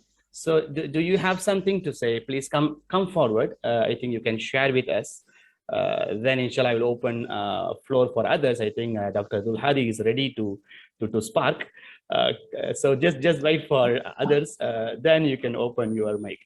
Yes, Dr. Irwan, Ustaz, and Prof. Suhaimi. Yes, this is regarding your chat in the chat box. Can you please give us something? Do you want to talk? Anyone? Bismillahirrahmanirrahim. Assalamualaikum warahmatullahi wabarakatuh. Jazakallah khair to our MC and also to our speaker, Professor Akmal Khuzairy. A very interesting topic that we supposed to have the Islamic personality, and this personality we supposed to learn from our home and our school. But unfortunately, I myself, because I was educated not in the mainstream Malay or Islamic school, but rather in the Tamil and Chinese schools. And when I studied a little bit, from the madrasa at my village, and then I expressed little concern, and people accused that, oh, you know little, and you are from the Chinese and Tamil school, you know nothing. You are the kuffar. So that's why I became afraid, to talk about this. Until I enrolled into IIM, now people starting to ask me question about hukum. I said I'm not in the LLB program, not in the ICOR. I studied principle and practice of management, very fundamental management. So, Prof, how are we going to? We need to have like this systematic tarbiyah, formally or informally, so that we can build this personality, or it goes together with our society. Is it like we must build the tarbiyah? Because some people say to me, like, tarbiyah is something that in our hands. Tarbiyah fi aidina faqat. So what do you think, Prof? Thank you very much. Thank you, my good friend, Prof. Suhaimi. One thing that we must realize, that the very onset of the spread of Islam, we see that companions, they don't have that many knowledge that we have today, but the iman is so high. Okay? So that is why we see the companions, they don't know what we know today. Even the average person who knows about the basic of Islam, I would say that even many of the companions, they do not have that kind of knowledge before. But they do have the basic knowledge that make them eligible and qualifies as a good Muslim. That is the La ilaha illallah. Okay, so we are talking about Iman, right? And when we talk about ilm and education, for me, it's two different things. Although that education is complementing the Iman. In some situation, of course, we have very educated person, but he's not a believer. Why so? This reflects that knowledge doesn't necessarily bring about iman. Okay, but in the thing that the issue you said just now, the thing is that we work on the things which are available for us, Prof. I mean, for me, we work for the things which are available for us. I'm a lecturer. I mean, within my own capacity, I will try, to help my students understand the fact that they need transformation. I have my discipline to teach them, of course, but at the same time, I always remind themselves that we need to transform. Where are you? What do you want to become after this? This is the big question. I throw it to my students, you see. So what is it that you want to become after this? You spend all these years in schools and university, and you're about to graduate in 1 or 2 semesters, but have you thought about the plan? I try to provoke them. Okay? So what do you need? Because if you want education, for me, Prof. Suhaimi, nowadays, because of the information technology that we have, okay, we don't have any problem. You can always enroll yourself with something and you can always learn because of the blessing that we have in technology that is happening nowadays. But the most important thing, I think, for me is to preserve our iman. We have to always revisit the fact that where is our iman, you see? We always talk about our iman, but then again, we forget about polishing it. Allahu A'lam. Okay? And this is, it is more about the sharing, Prof. I'm sorry, it is not an answer to your question, I know, but perhaps that we can take up something out from it, the issue, okay, the way that we should be tackling the things. I don't think that if even you are coming from such educational background, that would be a handicap for you or to any of us who are coming from that particular educational background. The most important thing is to have a firm belief. And then from there, with whatever knowledge that you have, we complement and try to nurture and build more. For me, Allah subhanahu wa ta'ala, in all his fairness, he gives us, all of us, our own specialty, our own situation that we can always benefit from. And we mustn't look at our situation at a disadvantage. The very little thing that we have perhaps would be something which is beneficial for the whole ummah. Allahu A'lam, Prof. Sorry. Assalamualaikum, Prof. Regards to this is the Prof, you have mentioned about what happened on your experience in KIK, your previous school in 1980s, whereby there are groups in the school that you say that there are people be segregated. These are people who pro to Islamic fanatic, as so-called, and the one is not that fanatic. And you have groups of people in parties. Those are in, you say, PAS and UMNO, for instance. Now, I think during the time it was in that way. And it happens that it was considered quote-unquote, and I consider successful. Let me share with you, Prof, in this manner. If you were to say about Prof. Suhaimi mentioned about his experience in various school, my experience was in missionary school, whereby my principal was a brother from Ireland. And he came to taught us geography and many other subjects. And one of the things that there are one subject you call Bible. But one thing that I'd like to share is that if you know your basic, regardless how you manage it, you will bring your own way. But when you talk about partisan during that time, that's how we should work during that time, whereby you want to follow Islam or you don't want to follow Islam. That was what happened during that time. And what happened is that when I say during now, when you say in the year 2020, that when information is at our fingertips, the way people practice Islam, the way people have thinking about Islam, it's what knowledge do they have. So try to understand your statement. Is it that, I don't know, what's actually that you're trying to say in the 1980s? Is it they are too fanatic, they are close, they don't want to get other people's idea? And what that was during the time that you're against us or not?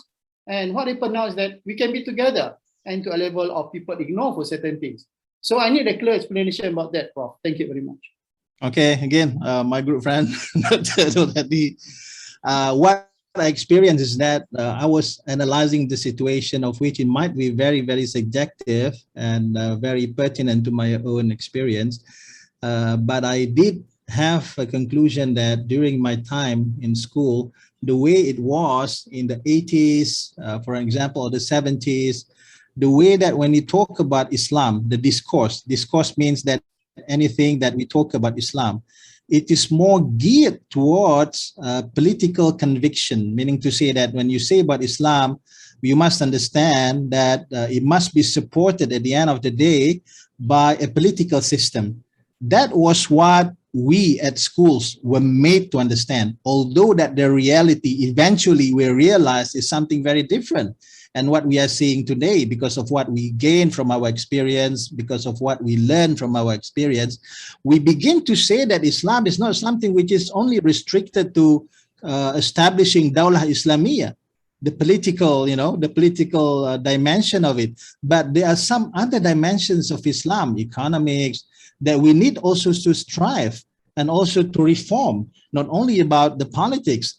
Even the one who've been shouting about this political Islamic reform back in the 80s, nowadays, they sided with the different people, you see? So it is something which a learning curve to know that Islam has different aspects that we can reform and strive and put in our efforts, not something that we, I mean, especially me, as a boy who in that particular institution, so unfortunate that we were exposed to something very, very narrow-minded, that Islam is about, establishing political system, that you must have this particular kind of leader to become your minister, what have you, of which along the way, over the time, we learn that Islam is more than just that particular political perspective.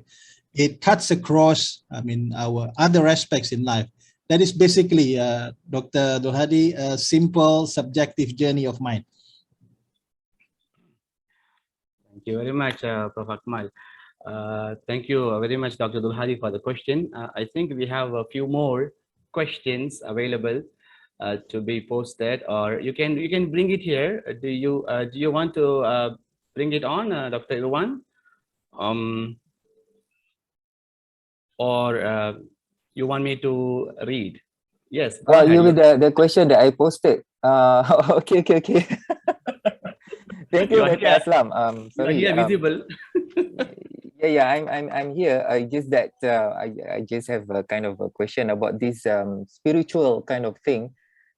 Just that sometimes whenever we feel that we are right and others are wrong, that kind of give us the motivation that, yeah, I mean, we can go ahead, we can put in all our efforts because we are sure that we are on the right path and others are wrong. So the choice that we make and everything, the sacrifices that we have to make, all these things, if we are sure, we are confident that we are right and others, other channels, other ways are wrong, then that would be the motivation that should be able to sustain us to make sure that we are patient in doing all the regular rituals and stuff to face all the challenges, the difficulties, because we are sure that we are right. But from what the presentation by Prof. Akmal, as well as the comments by some of our respected colleagues, it seems that we are not supposed to feel that holier than thou. We are not supposed to even like perhaps I can't even tell when I talk among my colleagues, Muslim colleagues, or even amongst my children. I cannot even tell them that, okay, Islam is right, other religions are wrong. I mean, I don't know, it seems that as if that these are the kind of perspective that are being given to me, which is something new. I would have thought that it is okay to kind of have there should be a way or a right way for us to have that feeling holier than thou, because if we believe Islam is the only correct religion and others are wrong, I mean, just for our own sake, and surely we can share that with whoever that we feel comfortable with. I mean, that's also a way of doing da'wah, because it will continue to motivate us. You know, myself, that I know that this is the right path. So even if I'm facing great difficulties, I should be able to be patient and go ahead with it. So perhaps that's a kind of question or issue that I would like to get a comment from our respected Prof. Akmal. Tafadhal. Okay, thank you. Again, our good friend, Dr. Irwan.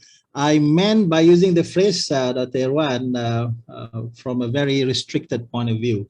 Holier than thou is a kind of feeling that you have when you are right and you are not respecting the position of others in matters concerning the branches, Dr. Irwan.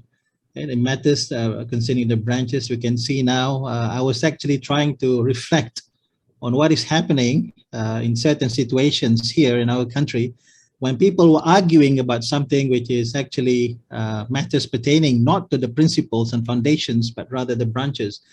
And they just do not yield to the position of the others, and they are so arrogant in their debate for that, not knowing that it is something which is of choice at the end of the day. That is what I mean by holier than thou. In matters, for an example, if we want to say about when we are talking about Islam in front of non-Muslims, I do feel that we have that kind of feeling, not actually in an arrogant way, not actually in arrogant way, but rather in a compassionate way. That is what the Prophet ﷺ was when he was approaching the non-Muslim, the mushrikun. In Surah Al-Kahfi, we have لَعَلَّكَ بَاخِعٌ نَفْسَكَ عَلَىٰ آثَارِهِ إِن لَمْ يُؤْمِنُوا بِهَذَا الْحَدِيثِ أَسَفًا. That the Prophet was psychologically affected. And he because why? Because he is so pitiful to those who haven't accepted his risalah message. I mean, that is actually the thing that we must have in our mind. Even when we must know that the word kafir, Dr. Irwan, in Arabic, kafara means to cover, right? It has not been derogatory as what we have nowadays. We say that, you know, kafir, kafir, kafir, even in those in the northern part of our country, they use it to something very much derogatory. You say, you know, kapia, kapia, kapia. But before, kafir is a very neutral word. It means something, the people's heart is covered in knowing and seeing the truth. So that is why kafir. Even in Quran, the word kafir is used also to mean the farmer. Why? The farmer is the one covering the soil on top of the seeds, okay? So, but then it becomes something derogatory. The way that the Prophet was approaching the non-Muslim, to the extent that he was not just, you know, telling them, but he felt towards them. That is why in Surah Kahfi, Allah subhanahu wa ta'ala even remind the Prophet, hey, come on, I mean, why are you so concerned about this one? Because of the compassionate. So that is what I mean. I mean, when I talk about holier than thou, it is rather about something which is concerning the branches and those who are not yielding for some different opinions, although that other opinion might be correct, okay? But in terms of the discourse with a non-Muslim, I go back to what the Prophet was practicing, that he was compassionate. He wants to share, you know, this hidayah, this note that he feel inside him. That is actually the same thing that the companions were feeling. He wants to share something that he has inside his heart with the others. If I'm happy, I want others to be happy as well. If I know this is what I'm going to end up with, I want to tell the people this is what is waiting for you as well. So they have this feeling. It's not something which is arrogant, but rather compassionate. Allahu Alam. Sorry again. If I'm not wrong, the word kuffar is also used for farmers, right? In Quran, the word kuffar, I mean, it's been used. Of course, most of the places is referring to non-Muslims, but the word kafara also been used for farming and all. So I have a related questions. Can I quickly share yes. a comment? Yes, please. So, of course, I've been following the discussion. Sorry, let me introduce myself. My name is Dr. Ridwan Fontaine. And I actually was born as a non-Muslim. And alhamdulillah, I converted to Islam quite a long time ago. I'm getting a little bit old. And I always have this impression that Muslims are actually missing the point. Okay, generally. So we tend to talk in terms of right and wrong. But my experience as a non-Muslim is I was very miserable. And the reason I was very miserable is because I had no purpose in life. And then converting to Islam gave me a purpose in life. And I think we should start the discussion, whether it is with our non-Muslim friends or with our students, with what is your purpose in life? And actually, when I ask this to my students, their purpose in life is, I want a big house, I want a big car, I want a good job. So it's like, I don't think you've understood what Islam is. So I think we have to go back to the basics and ask this question to ourselves and to people around us. Actually, what is your purpose in life? And then, you know, build on that idea, inshallah. Anyway, that's just what I wanted to share. Thank you very much, Dr. Ridwan. Thank you so much. Just concerning related to Dr. Irwan's question, So I just have a just follow-up questions as well. As being moderator, I just want to use this moment. So we my question is, yes, we It's a free learn that. rider, huh, Dr. Aslam? Yes. You're a free Yes. rider. Yes. Just kidding. Yes, I am. I only have a few minutes left. Okay, so the thing is, we know that in the Dina in the Lahil Islam. But the thing is, yes, Al-Islam is there. But the thing comes when Dr. Irwan asked this question. Is it about Islam or is it about Muslims? So who do we say, who are Muslims in front of Allah subhanahu wa ta'ala? Let's say, if we say Muslims are the only people who go to paradise, then how it is different from Nahnu Abna'ullah? I mean, Yahud usually used to say Nahnu Abna'ullah wa ahibbahu, right? In fact, Quran also says, for example, the Surah Al Imran, the last few ayah, Allah says, wa inna min ahlil kitabi laman yu'minu billahi wa ma unzilu ilaykum wa ma unzila ilayhim khashi'ina lillahi la yashtaruna bi ayati Allahi thamanan qalila. So now the thing is, Prof. Akmal, when you talk about this positive virtuous, especially you talk about the constructive, not destruction, this is really a very fair point, because we don't want others to call us terrorists because some Muslims are being terrorists. But at the same time, do we deal the same thing with others? Let's say we always talk about West, Europeans. We always we always do this generalization. How far is it right to generalize, the others, saying that, they are the enemies of Islam? There's a kind of propaganda always there, especially if not here, of course, from the place from where I came from. I'm from India, where I came from. This is what actually has been happening, there are a few people, they are the enemies, but most of the time we generalize it, and then we fail to see it. We fail to see the good people among them. So how do we, change this perception, please? I like the Pareto Principle, when they say that the 20% is always the one influential in producing the result. And this is exactly, I think, what is happening in our Ummah at the moment. The way that some other people, the West, this discourse that they have, normally would judge us from what the minority amongst us is doing. But then again, we fail to present ourselves to be at the front line. That is the concept of ummata wasata is very important. That is the concept of, this wasatiyah is very important. Our voice is drowned, okay, in the oceans of these minorities claim among us. The extremists, we do have extremists, we acknowledge that. The ISIS, we do have people like that, right? But then again, where is actually the voice of wasatiyah?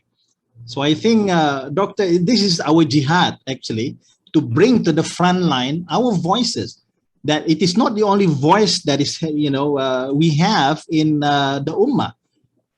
People, when they talk about the Islam, they always focus on the Mediterranean, the Arabs, right? Yeah. But we are also having 300 Muslims here in the, in Indonesia and Malaysia. Yeah. And but then again, we need perhaps to bring this one forward. Allahu Alam, because like I mentioned to you just now, perhaps I do see that this is very much the Pareto Principle, in application when we are judged by the actions of some of us, not all of us. Allahu Alam. 300 million, Prof. Ustad, tafadhal mashkuran. No, I don't have anything. It's nice listening. Thank you very much. Thank you so much. Thank you so much. Can I have a question? Yes, Abdul, go ahead. Now, Prof. Akmal, you give a very good example during the time of Prophet Medina, right? The very close community, and there no hunger, you say, no poverty whatsoever.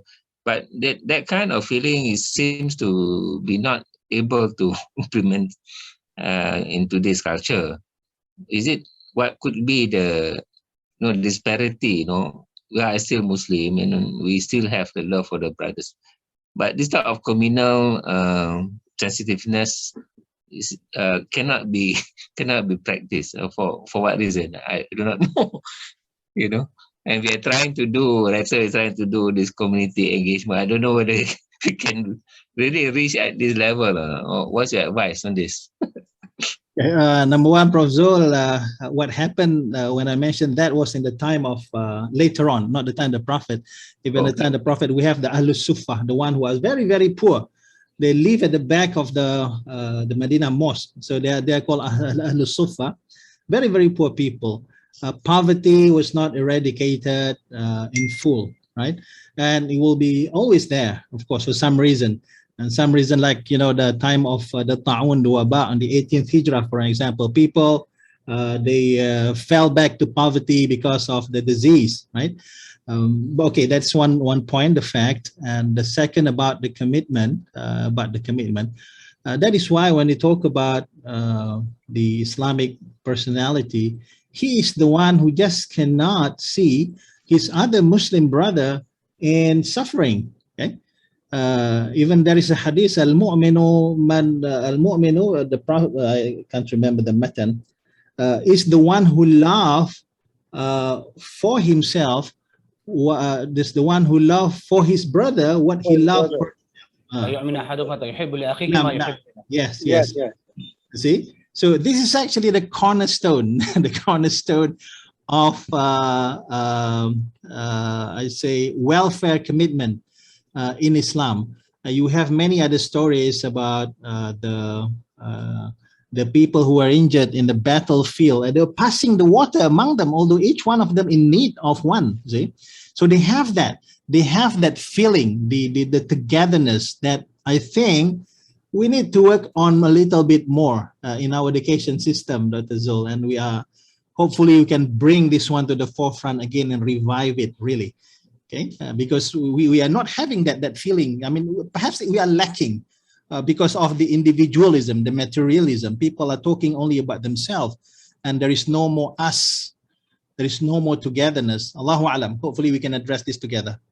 Thank you. Basically, the educational issue, we have to change our knowledge. There is no other way except through the educational platform, Doctor. Inshallah. Thank you. Salam. Thank you very much, Prof. Zul. Thank you very much, Prof. Akmal. I think do we have any questions? Because I was thinking to give you some break before the next speaker. Dr. Nahar want to ask. Oh, Dr. Nahar. Yes, please. Dr. Nahar, are you there?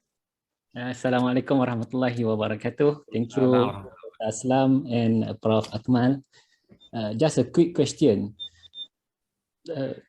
Listening to your presentation is very interesting, and I can see that, you know, listening to scholars like you speaking about Islam, you can feel the gap in our society. There is a difference in terms of what is being delivered in the mosque, those ustaz yang bagi ceramah in the mosque, and those ustaz that I used to listen in UIA, like Prof. Akmal today. So that by itself is a gap. Sometimes I wonder if, you know, you are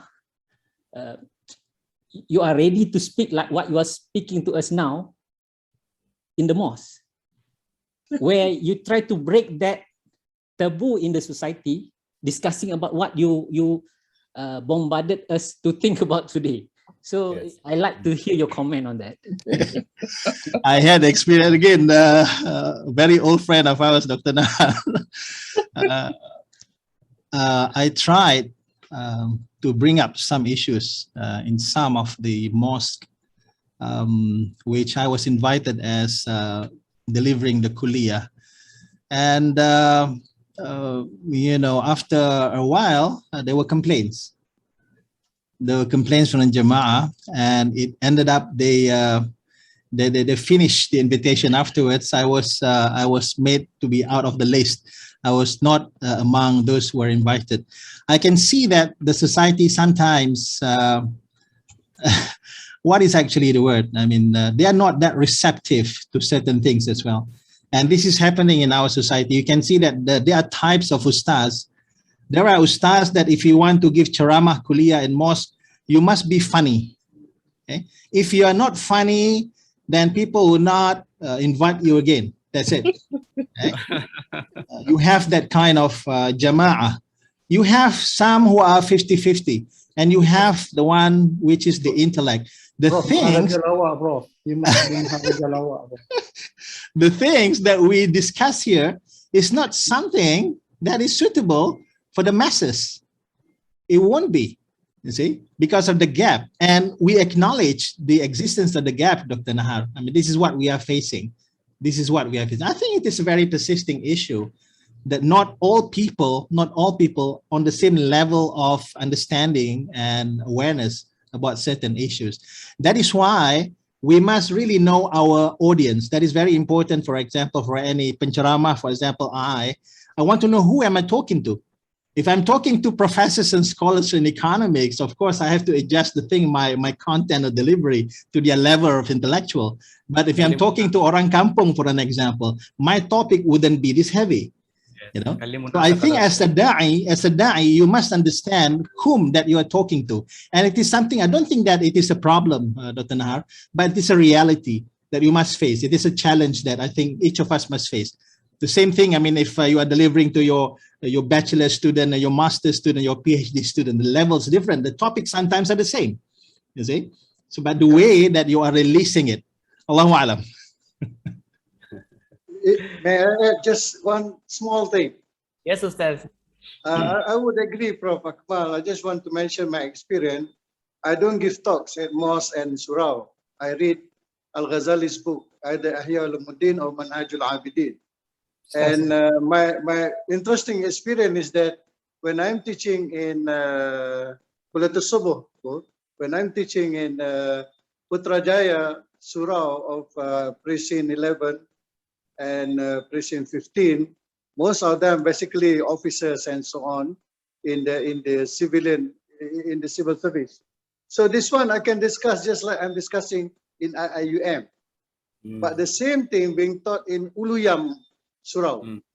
You know, Dr. Akmal will know this as well.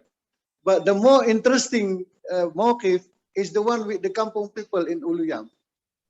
You know, this one we are also, but this is something unique with the kampung people, how to bring this idea, especially of spiritualism. And now we are mentioning about sacrifice.